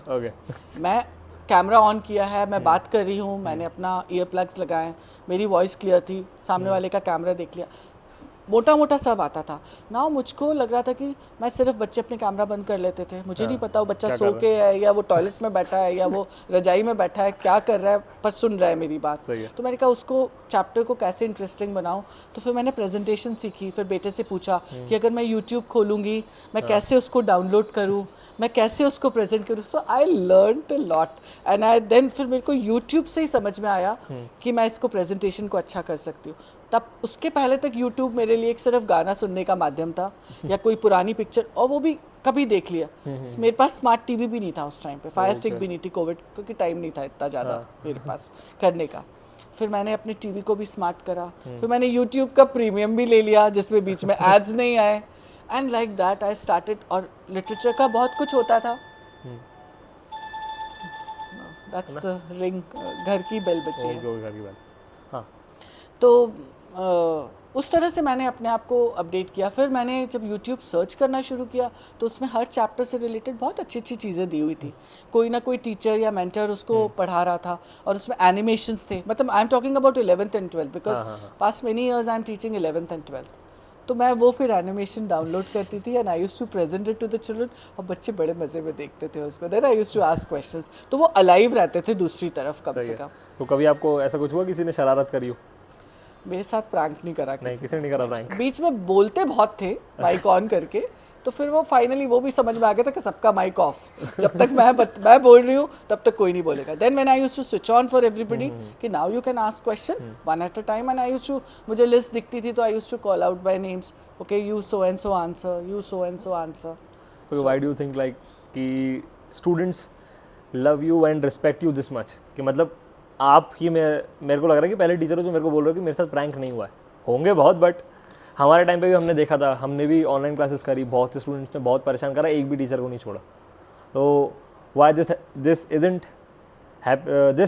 Hasn't happened with you? हाँ, ये एक तरह से बहुत पॉजिटिव बात है। मतलब मुझे बिल्कुल भी याद भी नहीं है, ना ही, क्योंकि मैं बहुत जल्दी फिर अपसेट भी हो जाती हूँ उस चीज़ को लेके। किसी ने बस सिर्फ इतनी शरारत ज़रूर करी कि वो बार बार माइक ऑन करके, जब हमें ये नहीं पता था कि हम सेंट्रली उसको बंद कर सकते हैं, सारे सबको म्यूट कर सकते हैं, और हम अकेले बोलेंगे, जब तक हम ऑन नहीं करेंगे कोई बोल नहीं सकता। तो तब तक एक आध कोई था जो बार बार क्वेश्चन, उनको भी ऑनलाइन में बड़ा इंटरेस्ट आता था ना, और एक आध बार मैंने जैसे किसी को बड़े शाबिली बैठे देखा तो विच आई डिड नॉट लाइक कि वो मतलब उसका कैमरा ऑन है, उसको पता नहीं है, वो भी बहुत चीज़ें थी ना, और आप बैठ के खा रहे हो। ऑनलाइन एटिकेट्स बहुत थे उस समय, एथिक्स किसी को पता ही नहीं थे। ऑनलाइन चल रहा है, मोबाइल से क्लासेस चल रही है, that was the most interesting thing. Ethics तो भूल ही गए थे। Me as a teacher, at least thank God I am blessed with this upper story कि I understood that, मतलब I have, sorry to say but I have seen teachers with my own teachers switching off the camera but teaching. Why? क्योंकि वही होता था जैसे आपने देखा था, ऊपर से आपने टी शर्ट पहन ली या ऊपर से ये दुपट्टा डाल दिया और आप पढ़ा रहे हो। Many people did that. I never did that. By the grace of God I have that. Every time I was updated, I was ready, I was in front of my camera and I always my camera used to be on. मैं कभी बंद करके बच्चों को पढ़ाया नहीं। तो वही एक था, एक बच्चे को मैंने बहुत शाबी देखा, बिल्कुल वो बर्मुडा में और उसमें बैठा हुआ है कहीं पे कुर्सी पे और कुछ चबा रहा है, खा रहा है और मोबाइल साइड में रखा, उसने कैमरा ऑफ नहीं करा था अपना, तो मुझे दिख गया वो। दैट आई फेल्ट, मतलब मुझे अपने लिए भी ख़राब लगा, इंसल्ट लगा, फिर मैंने उसको स्कैन किया बाद में बहुत अच्छे से। Otherwise nobody misbehaved in my class. I heard many things happen, हमारे अपनी colleagues के साथ हुई, but by the grace of God, I don't know, I am blessed with that. और फिर वो question आता है जब आप कहते हैं कि बच्चे क्यों नहीं करते, मुझे नहीं पता, पर ये शायद एक बहुत बड़ी blessing है मेरे ऊपर कि मेरे बच्चे मुझे बहुत प्यार करते हैं और मैं भी उनको बहुत प्यार करती हूँ। And again I say, love is the answer. Exactly. क्योंकि मेरे को मेरे क्लासमेट्स नहीं बताया था, मैं जब पॉडकास्ट की बात कर रहा था कि मेरे को टीचर्स का सीरीज़ करना है, आप लोग सजेस्ट करो किसको सुनना चाहोगे। One of your student Deepesh Gurbani, हाँ, he told me Meenakshi ma'am को बुलाना। मैंने कहा ठीक है भाई, कर दे। तो then I called Harsh and I told him कि भाई प्लीज़ कैसे भी करके अप्रोच कर, नहीं तो तू बोल तो मैं बात कर लूँगा, जैसा भी बस बता मेरे को। I have to do the podcast. Children love me very much and I don't think so कि मेरे और एक मतलब और भी इतने साल की मेरी जर्नी में किसी बच्चे ने बदतमीज़ी नहीं करी मेरे साथ। wow. कभी नहीं करी। मैं शायद जब स्कूल से निकलूँगी तो मेरे को यही सब इतनी अच्छी मेमोरीज़ लेके आऊँगी। मैं बच्चों के नाम भूल जाती हूँ, शक्लें थोड़ी थोड़ी भूल जाती हूँ, क्योंकि हर साल इतने सारे बैचेस पास आउट होते हैं, बट जो लोग मुझसे अटैच्ड हैं, हर साल मुझे लगता है एक दो बच्चा मेरे से अटैच हो जाता है, बहुत ज़्यादा। Who calls me mom, who calls me may be an elder sister और वॉट एवर लाइक दैट, और अ फ्रेंड। एक टीचर और एक स्टूडेंट के बीच में फ्रेंडशिप होना बहुत बड़ी बात होती है। अगर बच्चा इस लेवल पे, इस जनरेशन का, आज से 5 साल 8 साल 10 साल पहले के भी बच्चे सोचे this teacher is my friend, बहुत बड़ी बात होती है। So I have built up that relationship and I think so that is only because शायद मैं बहुत पेशेंस लेवल मेरा बहुत हाई है, बहुत हाई है। मैं बहुत कम गुस्सा होती हूँ वेरी। तभी मैंने बोला अगर मैं गुस्सा हुई तो बच्चे ने बोला मैम आज गुस्सा है। बस उतना ही उनको समझ में आ जाता है कि मैम आप बात नहीं करोगे, आप गुस्सा हो गए। तो मैंने कहा बस इसके बाद ये डेडलाइन है। तो वो है, बहुत बहुत अच्छे रिलेशनशिप्स मैंने क्रिएट करे हैं, वेरी लविंग स्टूडेंट। तो मतलब शैतान से शैतान बच्चा जिनके लिए टीचर्स उल्टा सीधा बोलेंगी, सब करेंगी, इस बच्चे को हैंडल नहीं कर सकते। आई फील कि आई शुड वेरी प्राउडली से कि मैं मेरे उन बच्चों के साथ बहुत अच्छे टर्म्स हैं। और वो भी मुझे उतना ही प्यार करते हैं और मैं भी उनको उतना ही आज भी प्यार करती हूँ। तो व्हेन आई कॉल आउट, मैं कहीं भी भोपाल में भी कहीं जाऊँगी और कोई आके मुझसे मिलेगा कहीं ना कहीं, तो मेरे घर वाले बोलते हैं हो गया आज इसका कोटा पूरा हो गया, क्योंकि ये घर के बाहर निकली है और इसको कोई पहचान वाला मिला आके मैम मुझसे। तो I feel so happy about it ना। फिर मैं बोलूँगी ये मेरा बेटा है, ये मेरी बेटी है, तो मेरे घर वाले बोलते हैं अच्छा हम किस लाइन में लगते हैं, ये कौन से नंबर का बेटा है और ये कौन से नंबर की बेटी है आपकी, इतने सारे बच्चे हैं। मैंने कहा बहुत सारे बच्चे हैं मेरे। तो मैं ऐसे ही बोलती हूँ पूरे वर्ल्ड में मेरे बच्चे फैले हुए हैं and I am so proud of it, so very proud of it. I am blessed. Okay, moving on to the next one. Okay, how did your journey in literature begin? Journey in literature means, as I said, कि I continued studying even when I got married. After that only, and I always loved English. Was one of my subjects in the school as well. Then I did my post graduation also. Okay. I definitely wanted to go ahead with thesis, but then time did not permit me. Plus, I was so engrossed with the school. So it happened from my school time. I loved it. Okay. And then somehow in this, I joined the school where I had to teach English. So I had more enhancement of English which you forget sometime. School Yeah. time में जो आपने grammar पढ़ा होता है वो Exactly. आप भूल जाते हो भूल जाता है। ना. अभी भी जैसे मैं 11th 12th को पढ़ाती हूँ तो the grammar which I learned much before, छोटे छोटे basics, but since you are communicative English is good so you don't need to get back to that. पर जब स्कूल में मैं ग्रामर पढ़ाती थी तो मुझे बहुत मज़ा आता था, तो उससे भी एनहांसमेंट हुआ. And now past many years I am already teaching English with the senior classes. would have loved to go ahead. Many people inspired me to give the NET and NETs दो college level पे. मैंने कहा नहीं, शायद जो प्यार मुझे school में मिलता है, मतलब मैंने कभी इस दायरे से बढ़ने की कोशिश ही नहीं करी because I was so happy. तो बच्चों ने मेरे ही बच्चों ने थोड़ा बोला भी कि ना आप अपने कंफर्ट जोन में हो, आप निकलना नहीं चाहते हो. Okay. जैसे वो मेंढक के कुएं में ही रहता है ना, तो ऐसा भी बोला. मतलब they wanted to inspire me कि mama do something better, go ahead with PhD, you still have a long way. जब बच्चे कॉलेज में चले गए थे तो मेरे पास बहुत टाइम था. सही है. पर मैंने सोचा कि नहीं, मुझे जब पढ़ाना ही बच्चों को है तो मैं क्यों सर कपाऊँ अपना. I am so happy. और यहीं पे रह के मैंने आई think so I joined every course, चाहे वो कंप्यूटर लर्निंग से हो, चाहे वो किसी भी तरह का साइकोलॉजिकल काउंसलिंग ट्रेनिंग से रिलेटेड हो. All those certified courses I have done but related to children, उससे बाहर नहीं. तो आपको काउंसलिंग से बात याद आई, मैंने कल सर से भी पूछा था कि करियर काउंसलिंग जो होती है, the way it's conducted usually, तो जो 10th 12th के स्टूडेंट्स हैं, है ना, उनको अपना करियर चूज़ करने में मोस्ट ऑफ द टाइम बहुत ज़्यादा प्रॉब्लम होती है. या तो यूजुअली इनके साथ होगा जो बहुत ज़्यादा ब्राइट स्टूडेंट्स हैं, या तो वो स्टूडेंट्स जो बिल्कुल बिलो एवरेज है ना, जिन्होंने बहुत ज़्यादा मस्तियाँ करी हैं, बिल्कुल ध्यान नहीं दिया, तो उनको प्रॉब्लम होती है, या टॉप स्कोरर्स को होती है. तो व्हाई दिस हैपेंस, और वो लोग फिगर आउट कैसे कर सकते हैं? आई मीन आप लोग ये बोलना चाहते हो आपकी एवरेज बच्चे को किस तरह से करियर काउंसलिंग में मदद मिले? That's what you want to ask. जैसे टॉपर्स हैं, हाँ. है ना, वो हो गए, और जो लो अचीवर्स हैं जिनने कभी पढ़ाई पे ध्यान ही नहीं दिया, खुद से भी नहीं दिया, ठीक है. जेन्युइनली, है ना. बट जब उनको करियर चूज़ करना होता है तो बहुत कंफ्यूज होते हैं. लाइक टॉपर्स भी लाइक कि अब करें कि हम तो सब में अच्छे हैं, और इनको भी पता ही नहीं अब करना क्या है. नहीं, टॉपर्स ऐसा नहीं, मुझे नहीं लगता ऐसा बच्चे टॉपर्स सोच सकते होंगे. Let's talk about toppers first, क्योंकि मैंने देखा है टॉपर्स गोल ओरिएंटेड रहते हैं मोस्टली. सब में अच्छे नहीं रहते. वो 11th के बाद जब सब्जेक्ट चूज करते हैं तब शायद कन्फ्यूजन हो सकता है, हाँ, या 12th उस में time आके भी होता है. रिजल्ट्स के समय कन्फ्यूजन हो सकता है. क्योंकि जैसे those who have the goal of cracking IIT JEE, तो वो करते हैं वहाँ पे. वहाँ नहीं होता तो फिर किसी NIT में ले लेते हैं, हाँ. या किसी इंजीनियरिंग कॉलेज में लैंड अप होते हैं.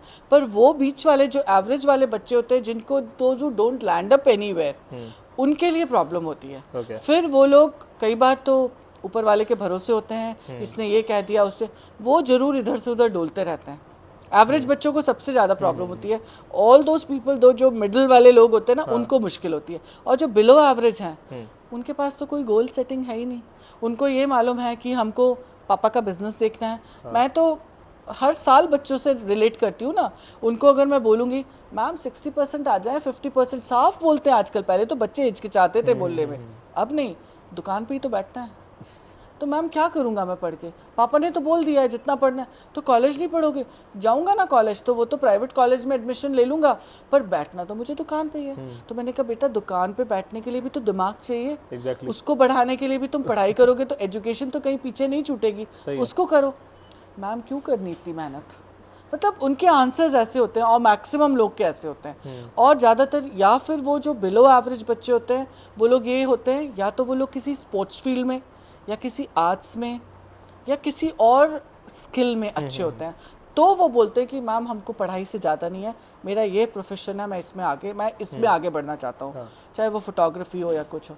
एवरेज बच्चों के लिए बहुत दिक्कत होती है, और उनके लिए गोल सेटिंग करना, आई थिंक सो कोई करियर काउंसल भी उनको नहीं बता पाएगा, क्योंकि वो दे कीप ऑन फ्लक्चुएटिंग. हाँ, ये होता है कि कभी उनको कोई चीज़ वाकई क्लिक कर गई and they turn their route, कि ऐसे जाते जाते डिटर होते होते यू टर्न ले लिया. कि नहीं, हाँ this is clicking me, I can do that. या फिर वो बिजनेस में लैंड अप होते हैं, या फिर वो उनको ये. और एक चीज़ और है, आजकल बच्चों को शॉर्टकट लेना बहुत आ गया है. उनको लगता है जल्दी से पढ़ के हम कमाना शुरू कर दें, सब कुछ जल्दी चाहिए, बहुत जल्दी चाहिए. पर वो ये नहीं देखते हैं, अगर एकेडमिकली साउंड नहीं है वो, तो कमाई का जरिया तो मुझे नहीं लगता इतनी जल्दी ओपन हो सकता है उनके ऊपर. ये डिफ़िकल्टी होती है. सही है. तो मतलब कैसे वो एवरेज स्टूडेंट अपना पाथ ढूंढ सकता है? वो यही है कि टाइम टू टाइम जब आप स्कूल में रहते हो तो टीचर्स और उनसे पेरेंट्स और काउंसलर्स जो स्कूल में कभी आते हैं उनसे मिलजुल के आप बातचीत करो. This is also biggest problem, communication. I stress on communication. एक और चीज़ याद आई, जैसे अपने स्कूल्स में है ना, मैंने लिखा था क्वेश्चन, अब जो भी फंक्शंस होते हैं या उसको ऑर्गेनाइज करना हो या उसमें पार्टिसिपेट करना हो, वही स्टूडेंट्स करेंगे जो ऑलरेडी उस चीज़ में अच्छे हैं, जो ऑर्गेनाइजिंग में अच्छे हैं, टीम पूरी खड़ी है, जो डांस में अच्छे हैं, हाँ डांसर है हमारे पास, ये लोग डांस करने वाले, तो वी हैव दो स्टूडेंट्स, ब्राइट स्टूडेंट्स. बट जो लोग खुद से ही आगे नहीं आते, और वो हो सकता है कि वो स्टूडेंट के अंदर वो चीज़ वो करना है बट वो कर नहीं पा रहा बिकॉज उसमें कॉन्फिडेंस नहीं है, बट वो स्कूल जब पास आउट कर देता है ना, उसके बाद फिर वो रियलाइज़ करता है कि यार काश में कर देता. तो वो कम्युनिकेट नहीं कर पा रहा वो चीज़ कि हाँ यार मैं जाके खुद पिच करूँ, वो पिचिंग वाली चीज़ है ना. वो कभी कभी तुम जब बिजनेस में भी उतरते हो तो तुम्हें पिचिंग सीखनी पड़ती है, तुम्हें अपनी बात मनवानी पड़ेगी, सामने वाले को इन करना पड़ेगा. तो वो कैसे हम लोग इनिशिएट कर सकते हैं स्कूल? हम लोग इनिशिएट बहुत अच्छे से करते हैं निशांत, क्योंकि हम लोग का एक तो सिस्टम वाकई बहुत अच्छा है. Praise my, it's not because मैं पढ़ाती हूँ वहाँ पे इसलिए प्रेज करूँगी, पर अगेन प्रिंसिपल्स के हमारे हरदम से आउटलुक ये रहे कि let's take up, all the students should reach the stage at least once in their lifetime of the year. This is 6th standard में. So for that we have every time promoted. अपने जो अपने साल में देखिए त्यौहार कितने सारे आते हैं. सही बात है, ना बहुत त्यौहार आते हैं. बिसाइड्स दिवाली, दशहरा, ईद, गुरु नानक जयंती, गांधी जयंती, 15 अगस्त, 26 जनवरी, रक्षाबंधन, होली, मतलब मैं जनवरी से लेकर दिसंबर तक, क्रिसमस, न्यू ईयर, हम हर फंक्शन सेलिब्रेट करते हैं स्कूल में. कैसे? हमारी प्रिंसिपल हर वो फंक्शन को हर एक क्लास को दे देती है. वाओ. 1 क्लास, पहले तो एक ही क्लास को होता था, and we call it as a talent show. Talent show for this class along with teachers day celebration as well. फिर हमारे स्कूल में फीस डेज होते हैं, सिस्टर की फीस्ट होती है, not the birthdays but feast day. Principals day, principal मतलब उनका फीस डे है. बर्थडेज नहीं, प्रिंसिपल्स हमारे मिशनरीज में नहीं सेलिब्रेट होता, पर फीस जिस दिन वो लोग नन्स बने थे वो डे सेलिब्रेट होता है. तो ऐसे करके प्राइमरी सेक्शन अलग है, प्री प्राइमरी अलग है, सीनियर सेकेंडरी अलग है. अब इतने लोगों को हमने ये सारे फंक्शंस एक एक क्लास को दे दिए. सपोज 6th स्टैंडर्ड को हमने दिवाली सेलिब्रेशन दे दिया. देयर आर 4 सेक्शंस, और दिवाली सेलिब्रेशन मतलब it will be an art programme on the stage. वो चारों सेक्शंस में जुट जाएंगे कि हर बच्चा पूरी तरह से पार्टिसिपेट करे. कैसे होगा? There will be a comparing.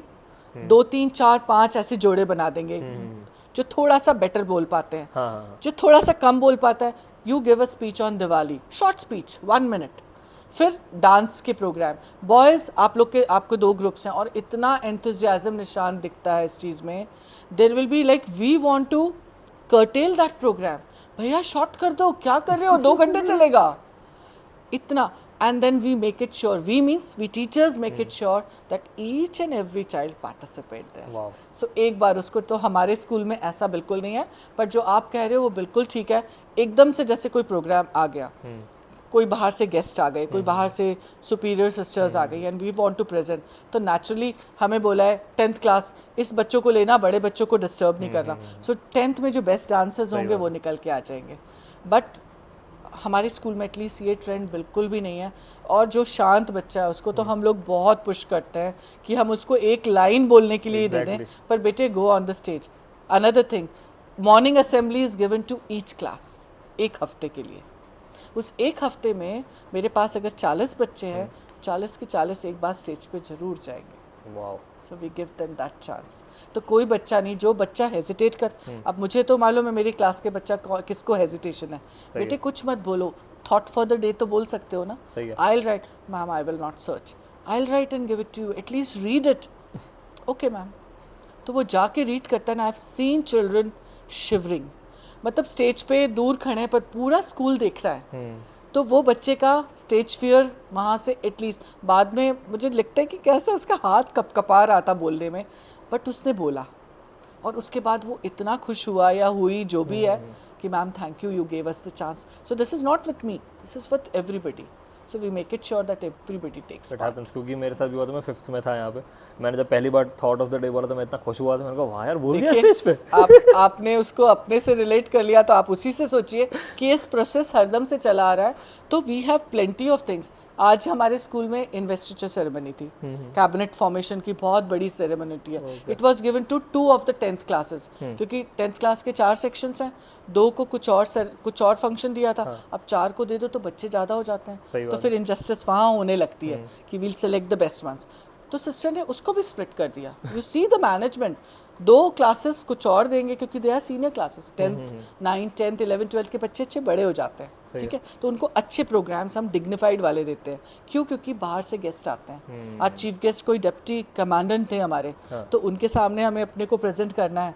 तो आज 10th के 2 सेक्शंस थे, वो 2 सेक्शंस ने पूरा कैबिनेट इंस्टॉलेशन का प्रोग्राम होल्ड किया। We were definitely behind the force, और मैं तो कहीं छूटती नहीं हूँ, मैं तो 10th की क्लास टीचर भी नहीं हूँ, बट बिकॉज इंग्लिश जितने कॉम्पेयरर्स थे, देवर 12 कॉम्पेयरर्स, 12 थे, 2 डिफरेंट स्टेजेस, क्योंकि ऑलमोस्ट 2 घंटे का प्रोग्राम था। बहुत बड़ा कैबिनेट की स्वेरिंग इन सेरेमनी तो होता है। बस वो सब की सब 2 दिन से मेरे सर पे नाच रहे थे, ma'am please we'll read out for you, please check this ma'am, is it okay.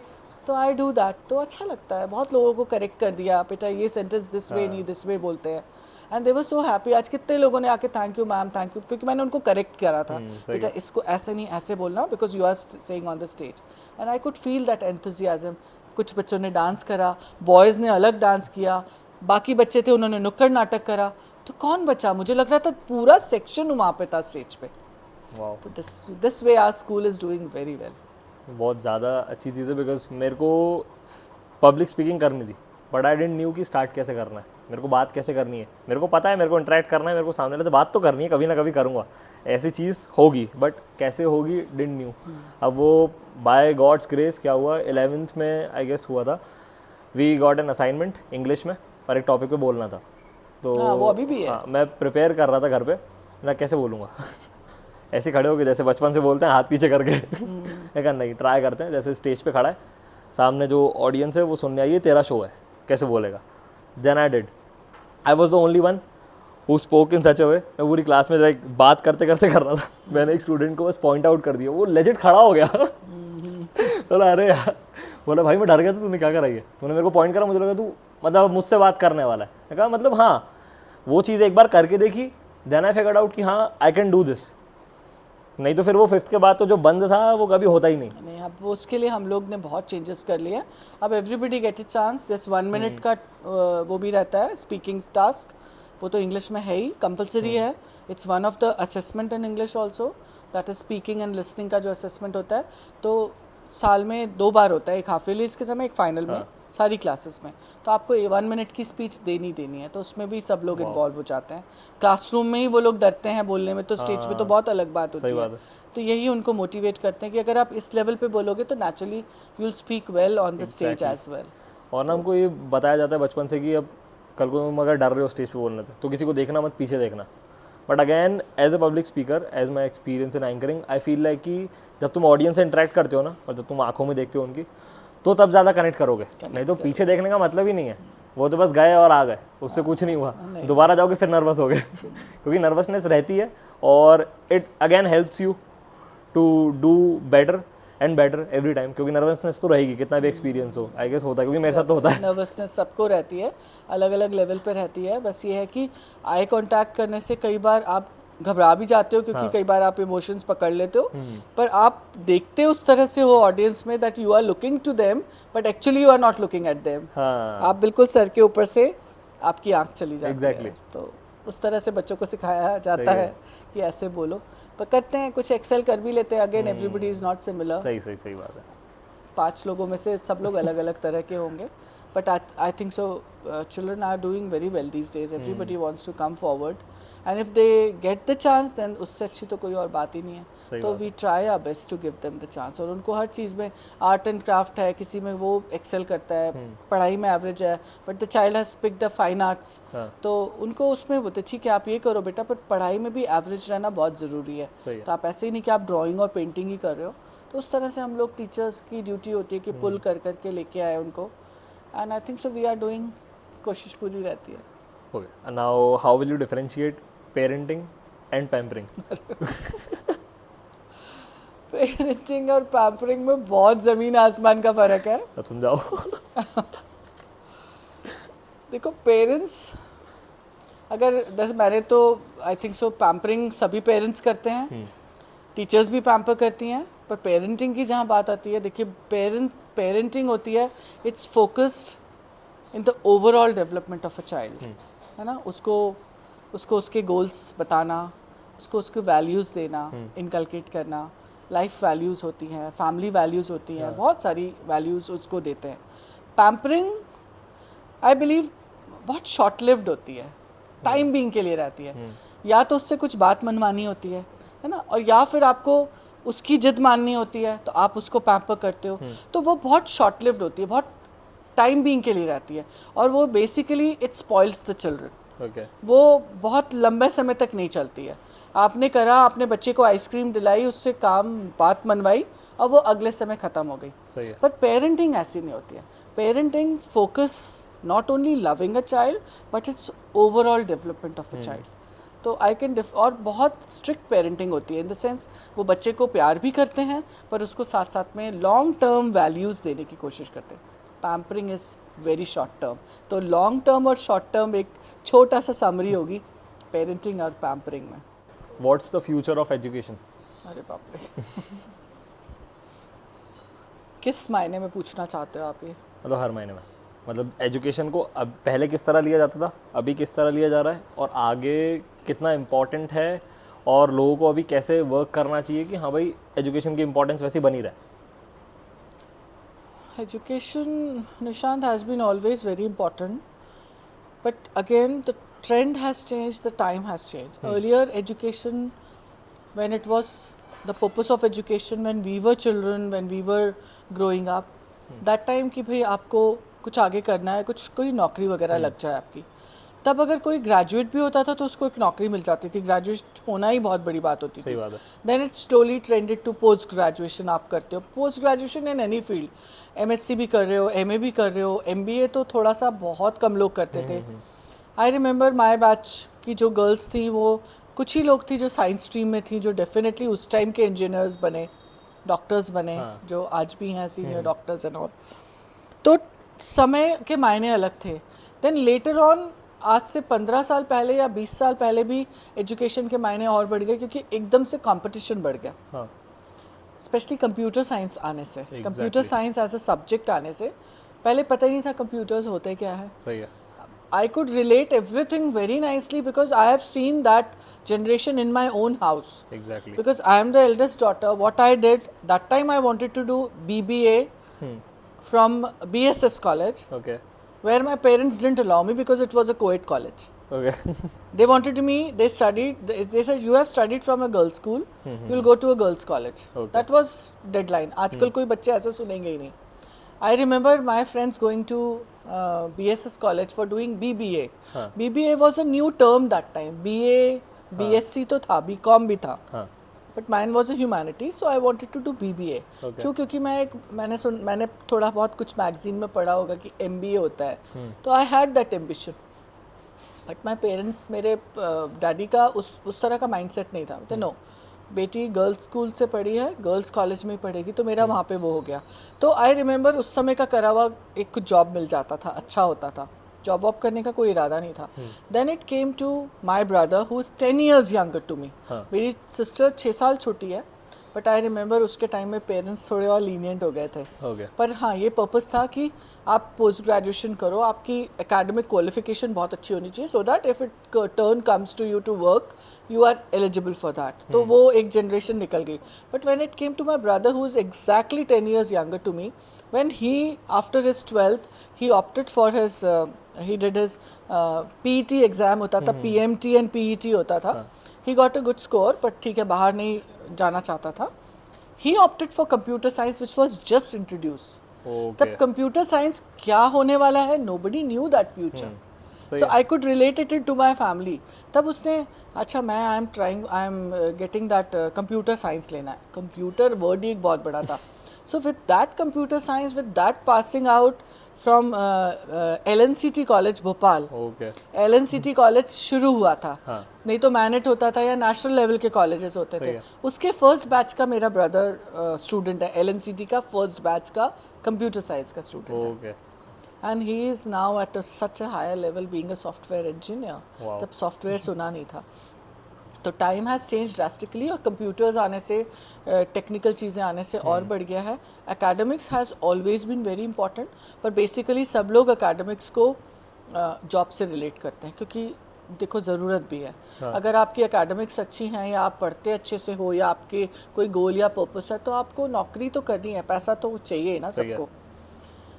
But now again आजकल क्योंकि इतने फील्ड्स हैं, इतने सारे पैशंस हैं और हर जगह आप अपना लक ट्राई कर सकते हो और पैसा भी कमा सकते हो, तो इसलिए now that education field has shifted to a totally different scenario.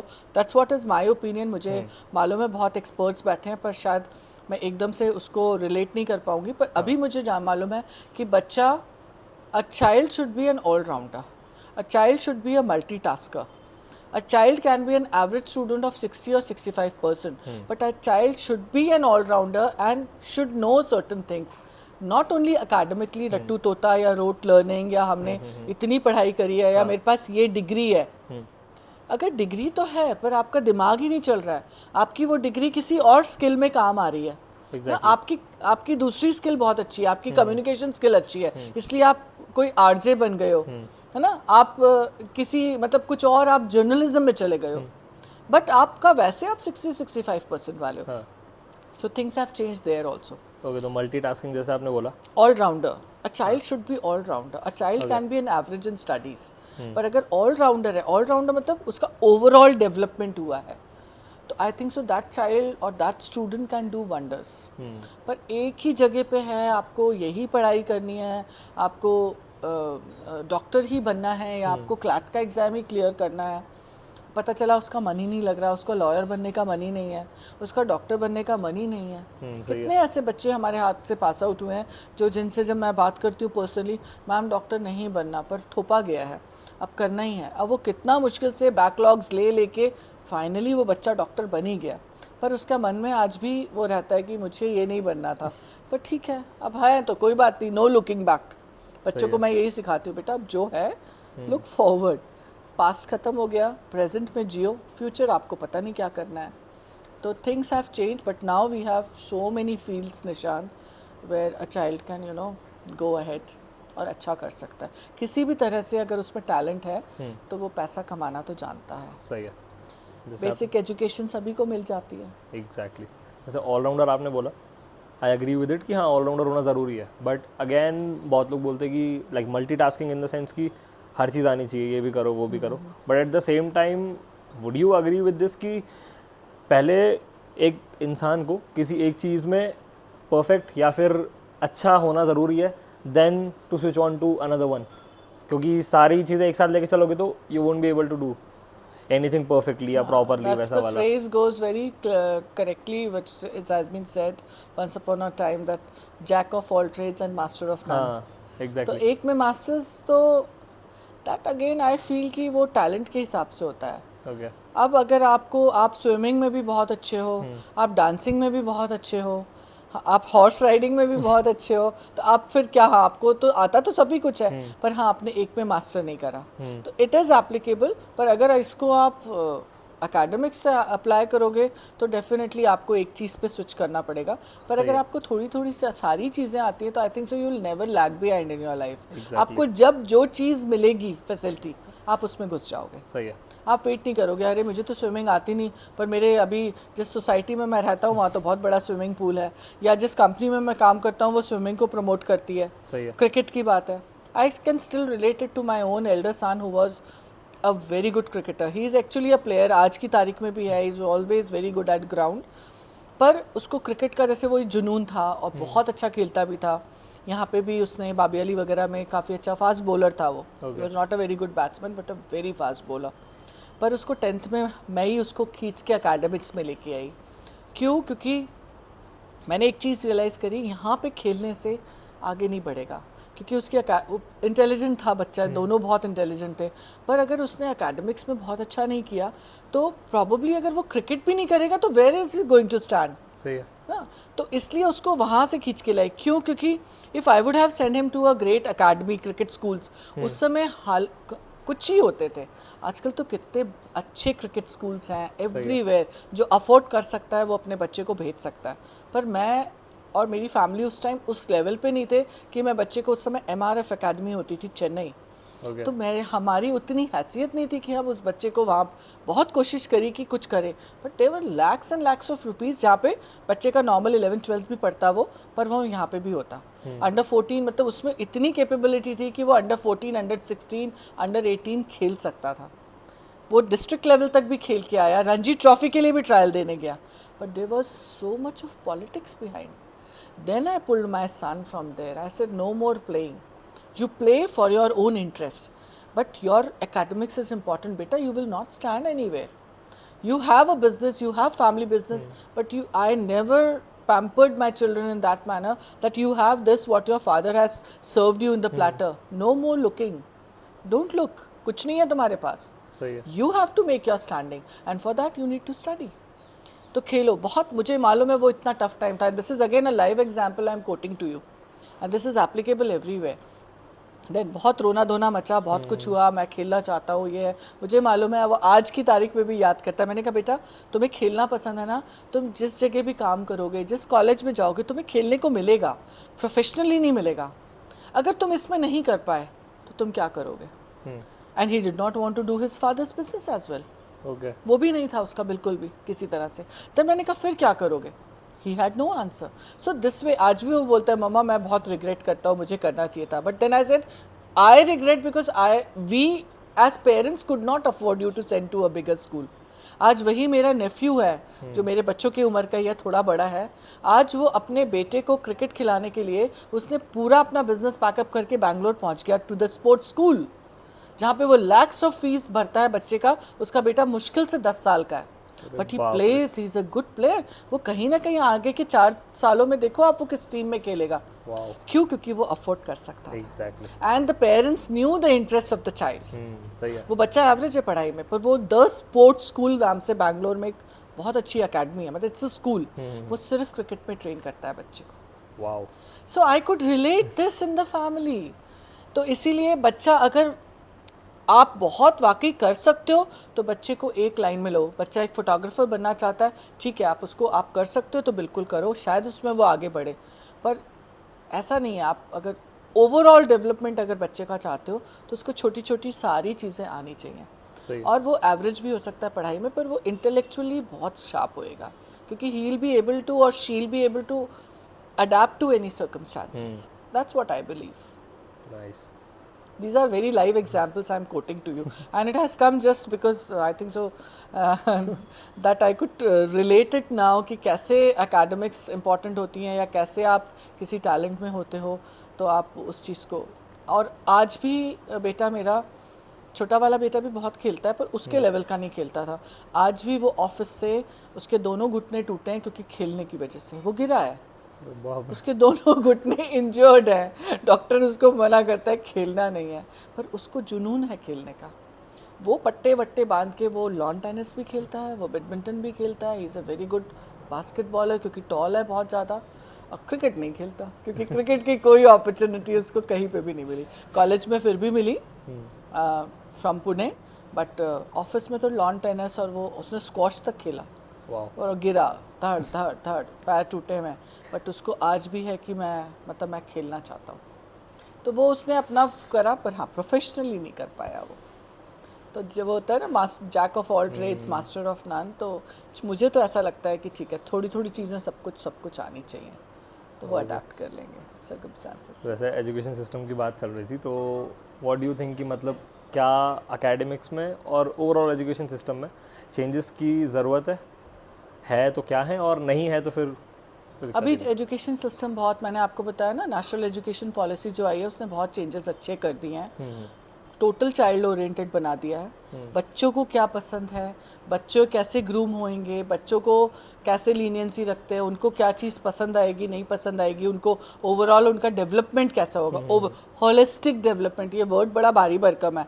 Holistic मतलब ओवरऑल डेवलपमेंट कैसे होगा। तो उन्होंने इतनी सारी पॉलिसीज़ बना दी हैं, यू कांट बिलीव निशांत कि उनका एकेडमिक कैलेंडर और एकेडमिक कार्ड तक चेंज कर दिया है। हर छोटी छोटी चीज़ बच्चे को आपको जज करनी है। तो it's a challenge not for the children, it's a challenge for the teachers, upcoming teachers, Montessori teachers, और हम लोग जैसे जो ऑलरेडी इतने मैच्योर्ड हो चुके हैं इस फील्ड में, हम सबको बहुत हर लेवल की टीचर को अपने बच्चे को जानना है. We call it as KYC.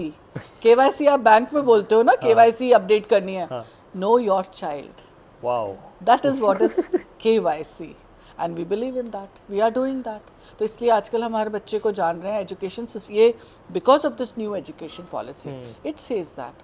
और क्या हो गया फिर, घूम फिर के एक समराइज करेंगे ना, नो योर चाइल्ड मतलब जो एजुकेशन पॉलिसी अब जो सेंट्रल बोर्ड बना रहा है या नेशनल लेवल NCERT बना रहा है, वो बच्चों के लिए है. तो आपको जानना है, अब चैलेंज आपके लिए है कि आप कैसे उसको उस लेवल पे उतरते हो. आपके पास 40 बच्चे हैं, वो 40 बच्चे आपके फिंगर टिप्स पे होने चाहिए. You should know each and every child, उसकी क्या आदतें हैं, उसका क्या बैकग्राउंड है. अब आप सोचो चैलेंज विद द टीचर्स, हमें हर साल उतने बच्चों के बारे में जानना है. और ऐसे नहीं कि आपकी क्लास के बच्चे, आप जहाँ पढ़ा रहे हो. तो we try to do that.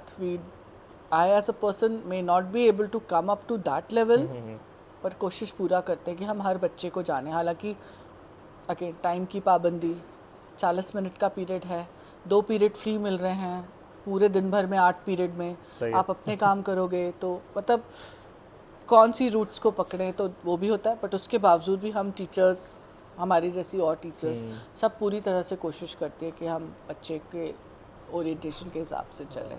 जैसे आप टीचिंग के लिए कहीं अप्लाई करते हैं, अभी अगर फॉर एग्जांपल कोई न्यू टीचर अप्लाई कर रहे हैं किसी भी स्कूल में या कॉलेज में, तो कैसा उनका क्या कहते हैं इंटरव्यू रहता है, क्या किस तरह के क्वेश्चंस रहते हैं और किस किस चीज़ पे पॉइंट आउट किया जाता है जानने के लिए टीचर को? बेसिकली क्वालिफिकेशन तो एक तरफ एक साइड में रख दिया जाता है, एक्सपीरियंस काउंट होता है. अगर एक्सपीरियंस है तो और कुछ थोड़े डेमोन्स्ट्रेशन देखे जाते हैं. देखिए एक बार के डेमोन्स्ट्रेशन से निशान we can not come to the conclusion कि ये गुड एंड बैड टीचर भी नहीं बोलना चाहिए हमको, but whether this teacher is going to able to hold the different kind of children. तो मैंने इंटरव्यूज़ लेती हूँ, मैंने तो खुद तो अपीयर नहीं हुई हूँ, बट जब भी मैंने लिया है, कुछ डिफरेंट स्कूल्स मेरे को इन्वाइट करते हैं, तो मैं भी यही चीज़ पूछती हूँ कि I use to give a situation कि प्रॉब्लमेटिक चाइल्ड है या ये ऐसे बच्चे हैं, तो आप उसको कैसे डील करोगे. So through that we come to know how the teacher, again psychological, how the teacher is thinking और the way the teacher is teaching. उसकी मोनोटनस टीचिंग है, वो typical kind of a teaching है, blackboard work है और ये करे यार सुनो बच्चों ऐसा करेंगे और टुडेज लेसन, तो हम जज कर पाते हैं. देन वी नीड कि हाँ इसको थोड़ा और मोटिवेशन की ज़रूरत है. और एक टीचर होती है जो अपीयर हुई क्लास में and make the class happy, not starting with that typical monotony. Good morning children, open your books, we are going to start with this lesson today. No, instead of saying hello like me, how are you, how was your yesterday, how did you spend your Sunday yesterday, it was a holiday. Yes ma'am, okay. How many of you had a good time, how many of you had an outing? Then some people will raise the hand. How many of you had nice burger and pizza? Then धीरे से किसी का हाथ ऊपर आएगा. Did you watch any movie on Netflix yesterday? No ma'am, we were studying, we were making the projects. How boring you people are. My version is like that. You did not party last night? No ma'am, parents didn't allow us for the party. How boring you people are. I partied yesterday. So this is the conversation which I usually have it with my teenagers. So that makes the background. तुम लोग कितने कल कुछ नहीं खाया, भुट्टा नहीं खाया कल, ड्राइव पे नहीं गए, फिर धीरे से कोई हाथ उठाएगा, otherwise they would never speak. And if I start in the same manner, books लेके आए हैं, start come on, last Saturday weekend it was, today I am feeling very very upset because ना मेरी नींद ही नहीं खुल रही थी सुबह, my face looks dull, my eyes are swollen, I did not sleep last night, I am feeling very tired. बच्चे बोलेंगे yes ma'am, we are also very dull, we will not study today. Hey, my way of no, get up, warm up. ज़्यादा नींद आ रही है, stand up, let's wave our hands, let's have a jump, let's have a rotation of the arms, let's do zigzag. कोई बेसुरा सा गाना भी गा दूंगी मैं उनके सामने, and they are happy and we are geared up for the class. Wow. बस ऐसे कभी ऐसा होता है कि किसी सिचुएशन में कल को कोई एक फैकल्टी छोड़ दे बीच में, या तो फिर कुछ सिचुएशन हो जाए ऐसी कि हाँ भाई फैकल्टी नहीं है हमारे पास और हमको अर्जेंट कोई फैकल्टी रिक्रूट करनी है, तो उस टाइम पे फिर कैसे जज करते हैं टीचर को? ऐसे मुझे तो इस बारे में बहुत ज़्यादा नहीं पता है. मोस्टली हमने स्कूल में कभी ऐसा हुआ है, जैसे कई बार होता है बीच में ऐसा हुआ है कि कोई टीचर बीमार भी पड़ जाती है, कुछ भी होता है, तो अमंग द सेम डिपार्टमेंट हम किसी को थोड़ा स्पेस देके प्रमोट कर देते हैं, so that I know a teacher, suppose मैं बीमार हो गई, मैं 12th स्टैंडर्ड पढ़ाती हूँ और मैं तीनों 12th पढ़ाती हूँ एक्चुअली, मैं 3 सेक्शंस हैं, ह्यूमैनिटीज़ का, कॉमर्स का और साइंस का, तीनों की इंग्लिश मैं ही पढ़ाती हूँ। तो मैं I ask my principal many times, sister मुझे कुछ कभी बीमार हो ही जाते हो ना आप, 10-15 दिन हो गए, 1 महीना लग गया मुझे रिकवर करने में, तो कैसे होगा? But then she has an idea कि सो एंड सो टीचर और so and so from the English department has that capability कि इसको इतने दिन के लिए, बट उसकी क्लास का लॉस होएगा। तो very rarely we recruit somebody, but हमको मिलते नहीं है, ऐसा मैंने अपनी लाइफ एक्सपीरियंस में नहीं देखा। पर हम लोग अभी बीच में एक टीचर इंग्लिश की 9th-10th जो पढ़ा रही थी, उसके पैर में बहुत स्प्रेन आ गया था, तो she was for the bed rest for 15-20 days. तो दूसरी जो 10th में पढ़ाती है उसको कंपनसेट किया, उसके पीरियड्स थोड़े लेस करे, तो like that we do it among the department. पर बहुत इमरजेंसी है, then we need to recruit करना थोड़ा डिफिकल्ट होता है, because sometimes you don't get that experience teacher, और फाइनली बच्चों का लॉस होता है। सही है। So we try our best कि हम ऐसी टीचर दें जो थोड़ी सी लाइवली हो, और बच्चे भी जल्दी से अडाप्ट नहीं करते, exactly, they don't accept the change at all. जिसने 11th में एक सब्जेक्ट पढ़ा है, सपोज इकोनॉमिक्स पढ़ा है, और 12th में अगर उसको दूसरी इकोनॉमिक्स टीचर दे दो तो वो बच्चा क्रिप करने लगता है, मैम वो वाली मैम ज़्यादा अच्छे से पढ़ाते थे। तो ये चेंजेस बहुत जल्दी अडेप्टेबल नहीं होते निशान, स्पेशली इन सीनियर क्लासेस। छोटे बच्चे सब कर लेते हैं। 9th और 10th एंड 11th और 12th में usually we have permanent teachers, और हम कभी किसी का मिसहैप हो जाता है तो थोड़ा कोप अप करने की कोशिश करते हैं। होता ही है, मैंने बताया जैसे एक टीचर के पैर में नी में प्रॉब्लम आ गई, स्प्रेन आ गया। एक टीचर है जो फिज़िक्स लेती थी, मैथ्स लेती थी, वो शी सिवियरली सिक, उनकी कुछ आगे ट्रीटमेंट्स लंबा चल रहा है, सर्जरी भी हो सकती है, तो फिर उसके लिए हमने तुरंत नया रिक्रूट करा। नया कैसे रिक्रूट करा? हमने प्राइमरी लेवल पे जो टीचर ऑलरेडी फिजिक्स में स्मार्ट थी, मैथ्स में स्मार्ट थी, but that teacher was teaching 4th and 5th classes, but we promoted that teacher and brought to the secondary level, 9th or 10th. That teacher is also finding it bit difficult. The children are also finding it little difficult to adapt. But after 10 days when I asked her, how are you doing ma'am? Ma'am thoda difficult hai, but now I am okay. So it's both the sides. Nice. It is difficult. Don't you feel like कि अभी थोड़ा ज़्यादा ऐसा हो गया कि students don't know the difference between मस्ती and बदतमीजी? हाँ, they don't know the difference. और कभी-कभी ऐसा हो जाता है कि उस वजह से जस्ट बिकॉज मेरे पीछे के 4 लोग तालियां बजाएंगे, वो लोग हंसेंगे, टीचर इतना ट्रॉमेटाइज हो जाता है वो अपनी जॉब छोड़ देता है। और स्पेशली उनके साथ होता है जो न्यू रिक्रूट हुए हैं, और जस्ट बिकॉज उनको एक्सेप्ट नहीं करना वो टीचर, वो इतना खतरनाक ट्रॉमा देंगे वो छोड़ के चले जाएगा। होता है, I accept that. How can we change this thing? Change नहीं कर सकते निशान, क्योंकि there are so many children who are involved over here. हम सिर्फ उनको समझा, हमारे स्कूल में भी हुआ है, मेरी अपनी क्लास में ही हुआ है, where we had some 6-7 years back we had new teacher, उसको रुलाई दिया था बच्चों ने, and every time I used to go to the class, the children used to have a long complaint last period में, 0 पीरियड होता था जब क्लास टीचर इंटरेक्ट करती है जाके, मैम ऐसा है, वो मैम ऐसे पढ़ाती हैं, वो सिर्फ रीडिंग करती हैं, ये नहीं समझ। तो उनको पहले तो मैंने तो ये नहीं कि मैं टीचर को क्रिटिसाइज़ करूँ, I try to make them understand, बेटा it will take some time, थोड़ा उनको टाइम दो, वो दूसरी स्कूल से आई हैं, यू बी पेशेंट। नहीं मैम, जब समझ में, बच्चे हाइपर हैं, हमें समझ में ही नहीं आएगा तो हम कैसे करेंगे, how will manage, we have to appear for the half yearly exam and so forth. फिर उनको टाइम दिया, पर अपनी तरफ से मैंने बच्चों को मेंट किया, मैंने प्रिंसिपल से भी बोला कि बच्चे अडाप्ट नहीं कर रहे हैं, because it's the senior most class, मुश्किल हो रही है। सिस्टर ने बोला नहीं थोड़ा स्पेस दो, बट फाइनली ये हुआ, 3 महीने में टीचर छोड़ के चली गई, उनको इतना दुखी करा। तो मैंने तो अपने तरह से बच्चों को बहुत उनको बताया, मेरी क्लास में उन्होंने कभी किसी तरह की बदतमीज़ी नहीं करी, क्योंकि मैंने उनको पकड़ के रखा था, पर वो टीचर नहीं कमांड कर पाई। बच्चे तो लैग कर ही रहे थे, बच्चे तो हाइपर एक्टिव थे, बच्चों को क्रिटिसिज्म करना, बच्चे इतनी आसानी से किसी से इम्प्रेस नहीं होते until the teacher is impressive, पर वो टीचर नहीं कैप्चर कर पाए। Exactly.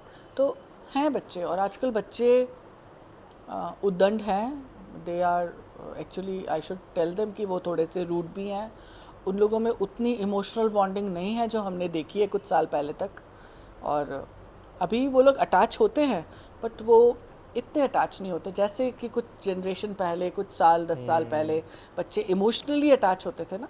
And how do we know that? Farewell, Exactly. Farewell होता है.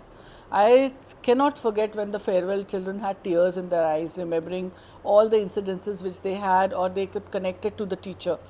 But अभी farewell में ऐसा नहीं है, अभी सिर्फ selfies ऐसे चल रहा है कि हम कैसे दिख रहे हैं, है ना, हम कितना हंगामा कर सकते हैं, हम डीजे वाली धुन पे कितना नाच सकते हैं, but they can not connected to the teachers where earlier we had. तो अभी हैं, कुछ है, सब नहीं है, सारे हाथ बराबर नहीं होते, उंगलियां बराबर नहीं होती, बट इमोशनल कनेक्टिविटी कम हो गई है बच्चों की. तो क्या रीज़न है, क्यों हुई है? वैल्यूज़ का डिटोरिएशन है, टेक्नो सेवी हो गए हैं, सोशल मीडिया ने बहुत चीज़ें स्पॉइल कर दी हैं. मैं आज भी बच्चों को कभी कभी सुबह हंसती हूँ अगर उनको मैं बोलती हूँ, जैसे मैं स्टोरी रीडिंग के लिए बोलती हूँ, बच्चों ने रीडिंग बंद कर दी है, पूरे समय they have the gadgets in their reading is hand, literally important, वो हाथ में है. सो मैं उनको अभी कल परसों ही हंस रही थी, मैंने कहा instead of checking out the stories of what other people are doing, at least read a page of your story. I was telling, inspiring them for reading. मैंने कहा जब तक आपकी आंखें नहीं बंद होती है तब तक आप स्क्रॉल करते हो, checking out the stories इसने अपलोड करी. मैंने कहा वो किसी दूसरे की ज़िंदगी में झांकने के बजाय थोड़ा अपनी स्टोरी में झांक लो ना बेटा, है ना. आपको पता है कि आपके घर में क्या हो रहा है, आप दूसरे क्या कर रहे हैं, तो आप वो देखते हो, तो थोड़े से शर्मा भी जाते हैं, थोड़े एम्बैरेस भी होते हैं, हंसने भी लगते हैं कि हाँ मैम क्या बोल रही है. मैं क्या, slowly the time will come, everything you upload it on the story. क्या खा रहे हो, क्या पहन रहे हो, कहाँ जा रहे हो, ठीक है. थोड़े दिन में आप ये भी बोलना, you will show hand and say pause, I am going to the restroom, I will come back. और ऐसा ना हो कहीं आप लोग रेस्ट रूम की भी वीडियोस डालने लगो वहाँ पे. सो दे फील वेरी अशेम्ड. कभी जब मुझे बहुत ज़्यादा, मैं भी मतलब गुस्से से नहीं पर प्यार से, फिर वो बगले झाँकने लगते हैं, फिर उनको लगता है हाँ. तो मैं उनको बस यही बोलती हूँ कि at least this is a story time. तो आज जो मैंने आप लोगों को लेसन बताया है, it's like a story only, just go and read it. और रीड करके सोओगे तो नींद अच्छी आएगी. ऐसे करके बहुत इंस्पिरेशन देते हैं निशान. It's up to them, many people follow. Out of 30 और 35 अगर 5 या 6 भी बोलते हैं मैम वी रेड इट, तो मुझे लगता है this is an achievement. Exactly. मैंने कहा स्क्रॉल करते करते जब तक आंखें नहीं बंद होती तब तक आप लोग मोबाइल नहीं रखते हो, तो don't do that, try to read something good. तो इस तरह की इंस्पिरेशन तो चलती रहती है. सही है. रियल और रील का फ़र्क. Exactly. Alright, how would you define failure and how should a person handle it? This is again a heavier question, a psychological question. Failure और हैंडलिंग का निशांत ऐसा है कि for this we need a supporting system. Everybody should, parents as well as teachers as well as school should support this, क्योंकि हर इंसान brilliant नहीं होता, हर इंसान फर्स्ट नहीं आ सकता. हम लोग जब कंपटीशन भी होल्ड करते हैं तो we say like that everybody could not achieve this, but these are the fewer people. And कुछ लोग अपसेट हो जाते हैं, रोते हैं. Recently I can quote an example, cabinet का जब सिलेक्शन हुआ, देयर वर मेनी पीपल, हर साल बढ़ रहे हैं बच्चों के दायरे की, we want to take a position, है ना. और हम लोगों के दायरे भी बढ़ गए हैं, क्योंकि instead of only head boy, head girl, secretary or some literary minister and all, we have enlisted a long number of ministers. There's an environment minister also, two each. There's a tourism minister also. There's a social service minister also. There's a health minister also. There's not so many other besides the discipline and literary and social. तो हमने और discipline ministers की post हमने बढ़ा दी है. When there was only one boy and one girl, we have 6. We have 3 boys and 3 girls, 6 people from the juniors to the seniors.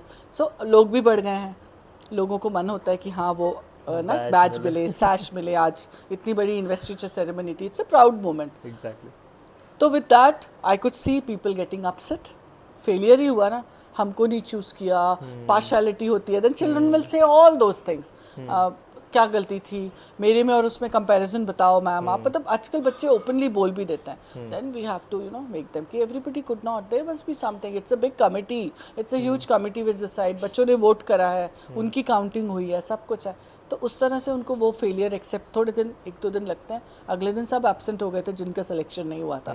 They were absent और criticise भी कर ही रहे होंगे, but then it was patched up. तो parents की साथ की बहुत ज़रूरत है और टीचर्स के साथ की भी ज़रूरत है. और टाइम टू टाइम उनको यही बताना कि this is a part and parcel of your life. Everybody could not succeed, failure भी हैं. Failure as a stepping stone to success बोलना तो बहुत आसान है, पर बहुत बड़ा हैवी फ्रेज है. पर हाँ, आपके सपोर्ट के साथ आपने 2 शब्द प्यार के बोले पीठ थपथपाई, same applies at home also, क्योंकि बच्चा बहुत समय घर पे भी रहता है। सही बात है। तो उनको इस तरह से टैग करके कि नहीं तुम कुछ नहीं कर सकते, as you said in the beginning कि आप ऐसे हो या तुम तो किसी लायक ही ना हो, you have to just change the words which you use. तो आपके कम्युनिकेशन में बहुत स्किल होती है ये चीज़, आप अपने शब्दों से उसको डिमोरलाइज भी कर सकते हो और अपने शब्दों से उसको उठा भी सकते हो। Exactly. तो we do that same thing, we try, we and I as a teacher we do that, and काफ़ी हद तक हम सक्सेसफुल हो भी जाते हैं उस चीज़ में। सही है। तो it's a part and parcel. It happened, मैं 9th में लाइक इट वाज पहली बार था कि सीसी होते थे, तो अब पहला एग्ज़ाम हुआ 50 में से I was fail in maths, और मैं पहली बार फेल हुआ। मतलब मेरे को पता था कि ठीक है मैं मस्ती करता हूँ, मैं पढ़ता हूँ, बट फेल तो नहीं हो सकता, इतना कॉन्फिडेंट, और मैं हालत ख़राब, I was sitting like this, घर पे बैठ गया बिल्कुल शांत हो गए, और मेरे को शांत देखते हैं तो घर वाले थोड़ा टेंशन में आया था कि ये शांत कैसे है वैसा। तो then my mom and dad came, उस टाइम फिर उन लोगों ने मेरे को ऐसा कुछ प्रेशराइज़ नहीं करा, कुछ नहीं बोला, but then they try to figure out, वो मुझसे पूछ रहे थे कि तेरे को क्या लग रहा है, क्यों हुआ ऐसा, तो खुद बता ना, मतलब तूने नहीं पढ़ा या फिर कोचिंग में कुछ ऐसा था या फिर क्लास में समझ नहीं आ रहा है, क्या चीज़ है, क्योंकि ये छोटा एग्ज़ाम है, आगे जाके बड़े में दिक्कत ना हो तो अपन अभी से कुछ कर सकते हैं। हो सकता तो वो मेरे को डांट देते कि आज तक फेल नहीं हो तो फेल कैसे हो गया, तेरा ध्यान कहाँ भटक रहा है, तू फ़ोन वन बंद कर साइड में फेंक दे, डांस बंद कर दे। They didn't do that, but again फिर 10th में इतना अच्छा हो गया, जो स्कोर्ड 80 वो पूरा पेज चल गया। So it starts from there, बहुत ज़रूरी होती है सपोर्ट, पेरेंटल सपोर्ट बहुत ज़रूरी होती है, वहाँ पे डिमोरलाइजेशन नहीं होना चाहिए, और हम लोग टीचर्स का भी बहुत बड़ा योगदान होता है उसमें, हम लोग भी बैट करते हैं, हम लोग भी आखिरी समय तक 12th में, अभी तो मैं कंटिन्यूसली बच्चों को मोटिवेट कर रही हूँ, बेटे यू स्टिल हैव टाइम, अभी भी बोल रही हूँ, मैंने कहा after 2-3 months by September I will start saying you don't have time now, so start, because I have a board class with me, 12th board, तो उन बच्चों को तो कंटिन्यूसली मुझे मोटिवेट करना पड़ता है, continuously every day without fail. तो उससे आई होप कुछ, अगर उसमें से कुछ बच्चे भी समझ लें उस चीज़ को, तो I hope they will do better further. Exactly, nice, right? See, do I have something? Huh. What role does habits play in our daily lives, and how does it affect our concentration? Habits अच्छी habits हैं तो मेरे को ऐसा लगता है कि if you develop some good habits, good and bad habits तो सभी होती है, let's talk about good habits only, bad habits के बारे में बाद में बात करेंगे। हैबिट्स तो हैबिट्स होती हैं, but if you have good habits I think सो वो आपके गोल में और आपकी पर्सनालिटी को बहुत आगे बढ़ाती है, बिकॉज आई थिंक सो उससे हमको एक तो डिसिप्लिन आ जाता है लाइफ में, अगर if you have a good habit to develop, और वो कहीं ना कहीं हमको आगे जो क्या करना चाहते हैं उसके लिए हमको इंस्पायर करती है, फोकस करती है, हमारा माइंड हटाती है किसी गलत चीज़ से। But if you have a bad habit, देखो आदत है, if you have a habit of smoking, if you have a habit of drinking, if you have a habit of continuous watching the social media, या जो भी है habit गलत है, तो वो हमको डिस्ट्रैक्ट तो करती है। तो आई फील कंसंट्रेशन के लिए, किसी भी तरह के कंसंट्रेशन के लिए हैबिट्स होनी बहुत ज़रूरी है। गुड हैबिट्स और बैड हैबिट्स के बीच में डिस्क्रिमिनेशन तो हमारे पेरेंट्स या हमारी स्कूल, हमारे टीचर्स बता सकते हैं, सही है। And it helps to achieve your goal, to continuously saying, if you have a small habit of even gardening, I tell my children ki if you have, then they say ma'am we stay in an apartment, then I still tell them, because I'm just telling you how I relate the chapters, then I still tell them if you have few pots also there in your balcony, you'll see the plants growing, you'll understand the greenery. Arey ma'am itna time hi kiske paas hai? I said then you may don't like that habit, but some others will say yes ma'am we want to do, then I give them some ideas regarding that. Why don't you take a small plant, take a small gamla and keep it in your balcony, see that growing, put a creeper over there. तो ऐसे करके हम धीरे से motivate करते हैं। Some people have nice drawing or singing. I see many children have very good voice. वो लोग कॉयर वगैरह स्कूल के कॉयर में हैं, अच्छा गाते हैं, या कभी मैंने स्टेज पे सुना, then again inspiring them to, नहीं मैम इसके लिए तो टाइम नहीं मिलता, no grow up this habit, why not, you are such a good singer. सही है। तो कहीं उनको चाबी भर जाती है। तो telling them about good and bad habits, it's focus them. आज ही एक बच्ची आई थी जो last year pass out 23-24 batch की है, she used to sing very well, तो आज की बात है, she was very good with English also, she scored 90 in English, exact 90, she was expecting little more. तो मैंने कहा क्या हो गया तुम 90 पे? Ma'am I don't know, I did so well. I said what about your singing? Ma'am अब तो कॉलेज और उसमें फंस गया. मैंने कहा नो डोंट डू दैट बेटा, आज की बात आपको मैं बता रही हूँ. मैंने कहा carry on with your singing, that's such A lovely voice. Ma'am school में तो कॉयर में मिल जाता था बाहर. मैंने कहा अच्छा don't sing outside but don't leave that behind, keep singing. तो ऐसे करके थोड़ी थोड़ी इंस्पिरेशन देते रहते हैं बच्चों को. And it helps. Habits, we need to develop some habits to have a concentration, to have a diversion of mind, so that if your mind is again into something wrong you feel, तो आप अपना mind divert करके उस habit को करो. Painting, बच्चे बहुत अच्छे बच्चे फाइन आर्ट्स के बच्चे हैं. So if I ask them what happens when you get anxious, anxiety होती है या कभी कभी पैनिक करते होगे, ma'am I switch on to drawing. I said that's very good, what do you draw? Then they will say if we are sad we will draw something sad. Habit ही है ना, वही आदत है. तो try to divert your mind and start you know singing a song, go out for a drive, eat a hot cup of coffee, drink a hot cup of coffee or eat something what you like. तो आप ऐसी छोटी छोटी चीज़ें बताते हैं. So we need to develop a habit to divert our mind basically and for concentration. Nice. Okay. Last but not the least, your journey, the challenges that you faced in your journey. Oh my God. I can write a book on that. This interview will be very short for that. I am planning to write actually about my experiences all through. I have not started writing. I write a bit of things but not as a diary. But challenges were plenty in number. It was not a bed of roses for me because the challenge, very first thing I said, no, I was not supposed to work. But I worked. Along taking the whole family system with me, taking care of my own children and my own being. So what challenges and what I have to do is, the first thing is I had to sacrifice many things.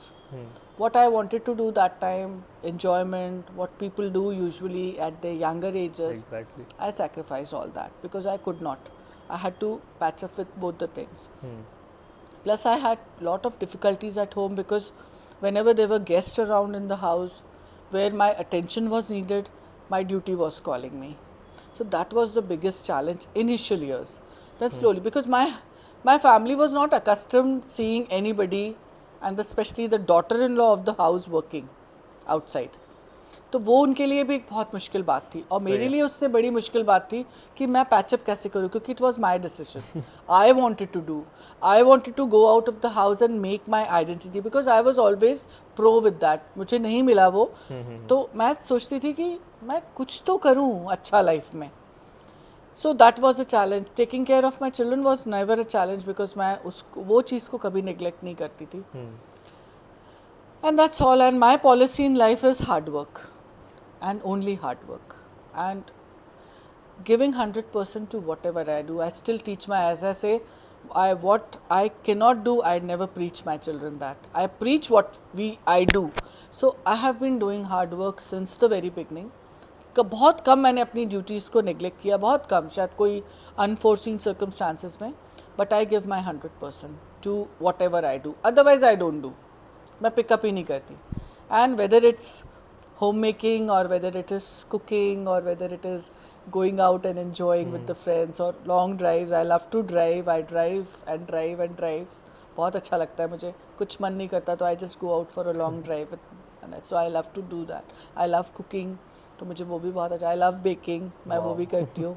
तो वो है बस मेरी life की. और बाकी challenges तो हर life उसमें आते हैं. When children grow up that time is a challenge. Children don't get settled until they get the job, that time is a challenge. हो जाता है तो फिर उनकी शादियां हैं, वो भी चैलेंज है. तो that goes on and that's a part of life. But what ever I have faced lot of difficulties which I should not mention at this platform because finally I don't look back. I don't regret. What I feel is that I am a blessed soul. I have God's blessing on my head, and I am created for a very special task which I am doing, and I'll continue doing, and I want to do till my hands and my eyes and my legs are working. I want to do that. Wow. And I want to follow that passion. That's all. Otherwise, no regrets, no looking back. What I wanted to do, why I could not do, nothing. What I did was something excellent. what I achieved is brilliant, because ये बहुत blessing बहुत कम लोगों को मिलती है जो मुझे मिली है, and I'm happy and happy Wow. with that. Thank This you. was really nice talking to you. Yes, thank you so आपको much. कैसा लगा? मुझे बहुत अच्छा लगा. मैं अपनी बातें बहुत सारी बताती रहती हूँ बहुत लोगों को. मैं स्पेशली अपने बच्चों को, स्टूडेंट्स को तो रिलेट करती हूँ. अपनी लाइफ एक्सपीरियंस कुछ ना कुछ, पता नहीं क्यों, क्योंकि इतना बैग फुल हो चुका है चीज़ों से कि I could relate things to my children. तो बड़ा मज़ा आता है, क्योंकि वो लोग भी बहुत इन्जॉय करते हैं जब आपके लाइफ एक्सपीरियंसेस सुनते हैं या कोई स्टोरीज अराउंड, और या जो आपके आसपास के लोग होते हैं. तो मुझे ऐसे बताने में भी आपको ऐसे बैठ के मैंने कभी कुछ करा नहीं है. So it's recorded. जो अच्छा नहीं है उसको काट देना प्लीज़. सब अच्छा था. कट करके छोटा सा बता देना बस. बट हाँ, I enjoyed talking. Thank I you could so spill much. My heart out. अगर आप शायद रात भर भी बैठे रहेंगे तो you will find endless talk, क्योंकि बहुत अच्छे एक्सपीरियंसेस मैंने गेन किया. I hope I can give this to my coming generations further, और अच्छा ही लगेगा मुझे आगे उन लोगों को इंस्पायर करने में. सही. So thank Wow. You. Thank you so Thank much. you so ma'am. much. Thank you so much. Thank you. This is for you. This frame. Oh wow. So nice. आपको ये डिंट लिखा है ना, यहाँ से ऐसे करके पढ़ना है. अच्छा. ओके, मैं पढ़ूंगी फिर आराम से. बिल्कुल. Okay, Meenakshi Sehgal, so nice of you. So yesterday also you had some different talk Yeah. to different people. We had a talk with Abhishek sir. अच्छा He is वो. also a teacher. अच्छा. So yeah, this was the part of the series itself, teachers वाला series. तो अच्छा था. तो आप ये सबको आया. कंबाइन करोगे? नहीं, अलग अलग एपिसोड से डालूंगा. अच्छा. But I name the series. अच्छा. I give a name. वैसे मेरा डिसाइडेड था कि मैं 5 गेस्ट बुला रहा था. 4 फाइनलाइज हो गए थे. अच्छा. 2 को पता नहीं क्या हुआ. अब आप 2 ही बचे बस. अच्छा ऐसा. एग्जैक्टली. तो वही वो 1.5 महीने से मैंने आपको बोला था, बहुत अप्स डाउन हुए हमारे पास कैमरे में मेरे. अच्छा. अरे हाँ, वो तो बट या We could अच्छा do it. हुआ जो हुआ. मुझे पता नहीं, आज सुबह तक भी थोड़ा सा डाइसी लग रहा था. पता नहीं क्यों मेरा ऐसा heart, core of the heart सोच रही थी कि कहीं, क्योंकि आपका फिर कल के बाद अपनी कोई बात नहीं हुई और आज मैं स्कूल में बिजी थी. हाँ. बट मैंने घर आके फिर आपको मैसेज करा कि थिंग्स आर कल. मैंने कहा निशान का कोई मैसेज नहीं आया. I hope he is coming. मतलब मुझे आपको भी यहाँ तक लाने में ट्रबल, मुझे ऐसा लग रहा था कि आपको इधर बुला रही हूँ, पर आप going up to that was, I was finding it quite difficult to drive. और आज वही था कि because it was Saturday, there were few things lined up, but I didn't want to. I said, forget about that. I'm going to talk to Nishan today. Thank you so much. तो I did that. तो अब बाकी लोग जो भी messages भेज रहे हो तो भेजते रहे. मैं पहुंची नहीं वहाँ पर because I had to reach somewhere. बोलो पॉडकास्ट के बाद भेजना मैसेज. हाँ नहीं, पॉडकास्ट के बाद मैसेज भेज के, क्योंकि मेरी प्रेजेंस चाहिए थी ना 5:30 बजे, 6 बजे. I had a get together actually. मेरे एक्स जोसेफाइट्स हम लोग मिलते रहते हैं भोपाल में. बहुत सारी फीमेल्स हैं जो मेरी बैचमेट्स हैं. तो हम लोगों ने ना बहुत समय से थोड़े रीयूनियंस करने शुरू कर दिए. ओके. तो कभी कभी मिलते हैं ऐसे. तो आज उन्होंने रखा फर्स्ट सैटरडे. अब हामी भर दी थी मैंने पहले 1 हफ्ते पहले, वो मालूम नहीं था आ जाएगा. सो व्हेन यू सेड, और मैंने तुमको हाँ सैटरडे कर दिया. फ्राइडे क्योंकि उधर आना था तो I told you. Then you said Saturday में आ जाऊँगा. तो आई सेड, और बिना देखे समझे मैंने कहा अच्छा. मैंने कहा forget about it. I am going, now I am not going to dismiss it. It was too bad for on my side also that I was not able to give you the time. But it was nice, wonderful. Thank you so much. Thank you. Thank you. पूछना है क्या उनमें से किसी को कुछ? नहीं पूछेगा. ओहो. मैम एज अ प्रोफेशन आप एक टीचर हो और मदर भी हो, तो एज अ टीचर आपको कुछ ना कुछ तो पर्क्स मिले होंगे एज अ पेरेंट, क्योंकि जितना आप बच्चों से इंटरेक्ट कर रहे हो उनको एज अ टीचर भी समझ रहे हो. तो एज अ टीचर आपको क्या हेल्प मिली एक पेरेंट बनने में, एक मदर बनने में, जो आप अपने बच्चों में ऐड ऑन कर पाए कि हाँ ये एथिक्स और ये चीज़ें होनी चाहिए और ऐसे हैंडल करना है बच्चों को. बाकी पेरेंट्स से आप काफ़ी अलग रहे होगे हमेशा से, because you are handling with lots of kids outside. Yes, yes. तो how did it help you? So it helped me because it was my everyday experience with the children. Na? I was handling my own children who were also one of the part of the school, और दूसरे बच्चे भी थे. तो उस तरह से मेरे को हर छोटी छोटी चीज़ में मदद मिली. जैसे आज भी मेरे स्टूडेंट्स से जब मैं बात करती हूँ या मैं उनको बताती हूँ कि ऐसे कर सकते हैं पेरेंट्स, तो दे आर सरप्राइज, क्योंकि उनके पेरेंट्स ऐसे नहीं हैं. जो पेरेंटिंग मैंने करी अपने बच्चों की, जो एक ओपन माइंड मैंने रखा, तो कहते हैं हमारी मम्मी तो ऐसा नहीं सोचती है। जैसे मैं बोलूँगी ना कि अच्छा what's wrong in going out for a party ना, लेट्स गो, चल साथ में चलते हैं पेरेंट्स के साथ कौन पार्टी करता है, बट मैं तो अपने बच्चों के साथ पार्टी करती हूँ। So that made all the difference. तो उन स्टूडेंट्स को ये लगा कि ऐसे हमारे पेरेंट्स क्यों नहीं सोच सकते, उतना ओपन माइंड क्यों नहीं लग सकता। जब मेरा बच्चा कोचिंग से वापस लौट के आता था, उसको थोड़ी देर हो जाती थी, तो मैं उसको बोलती थी कहीं गर्लफ्रेंड के साथ डेट पे तो नहीं गया था बेटा, साफ साफ बताना। That much transparency I had with my children. तो वो चीज़ अगर मैं अपने स्कूल के बच्चों से पूछती हूँ, कहते नहीं हम तो नहीं पता, और मेरे बच्चे बता देते थे आज कोचिंग बंक मारी, क्यों, क्योंकि आज हम किसी रेस्टोरेंट में बैठे थे। When and where did they have their first crush? I was the one who knew. तो उन बच्चे सुनते तो बोलते ऐसी मम्मी ये कहाँ होती है।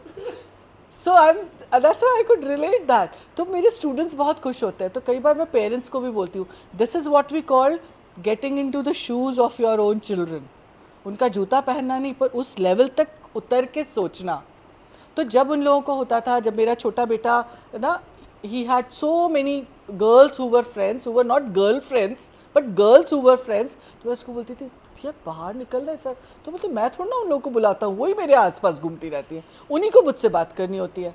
And the same with the other child also, बेटा ये ठीक नहीं है, 10th स्टैंडर्ड है, ये सब ना इन्फैचुएशंस होती हैं, ये सब नहीं होते हैं। नहीं मम्मी आपको पता नहीं है, this is called what is called is love. Then I used to tell them the definition of love. तो इतनी फ्रैंक कौन सी माँ होएगी। लड़कियों के साथ तो फिर भी कहते हैं ना मदर डॉटर, मेरे तो बेटे थे, बेटे और मदर इतना ओपन लेवल पे। So I knew everything and I told them one thing, कुछ भी अच्छा करो या कुछ भी गलत करो, we as parents should know first. आप पहली बार स्मोक भी करोगे तो हमें पहले आके बताना कि मम्मा आज मैंने स्मोक करा था। और if you take the first glass of wine और अ शॉट और a whisky, we should know that first. तो इस वजह से ये ओपननेस रही, तो कभी मेरे बच्चों ने फूल नहीं करा मेरे से। When they went to the college also, they told me कि आज हम लोग पार्टी में थे mummy, and we had a drink and this is what happened, कि हम तो ठीक है कंट्रोल थे, पर हमने तो लड़कियों को उठा उठा के गाड़ियों में डाला because they were vomiting out there. So इतनी ओपननेस थी क्योंकि मैंने वो ट्रांसपेरेंसी रखी। and it goes all to that first thing, communication. आप बात नहीं करोगे तो आप कुछ नहीं कर सकते। तो parents need to talk openly, पर सब नहीं कर सकते। I understand that, I completely understand that. किसी की भी मम्मी या पापा उनकी गर्लफ्रेंड्स के बारे में नहीं पूछेंगे, और बच्चे छुपाते हैं। कोई बच्चा ओपनली नहीं बताएगा कि आज मैं अपनी गर्लफ्रेंड से मिल के आया था, but I kept that openness. कौन बताएगा। Thank you. Alright, thank you so much. आपकी तो शायद चाय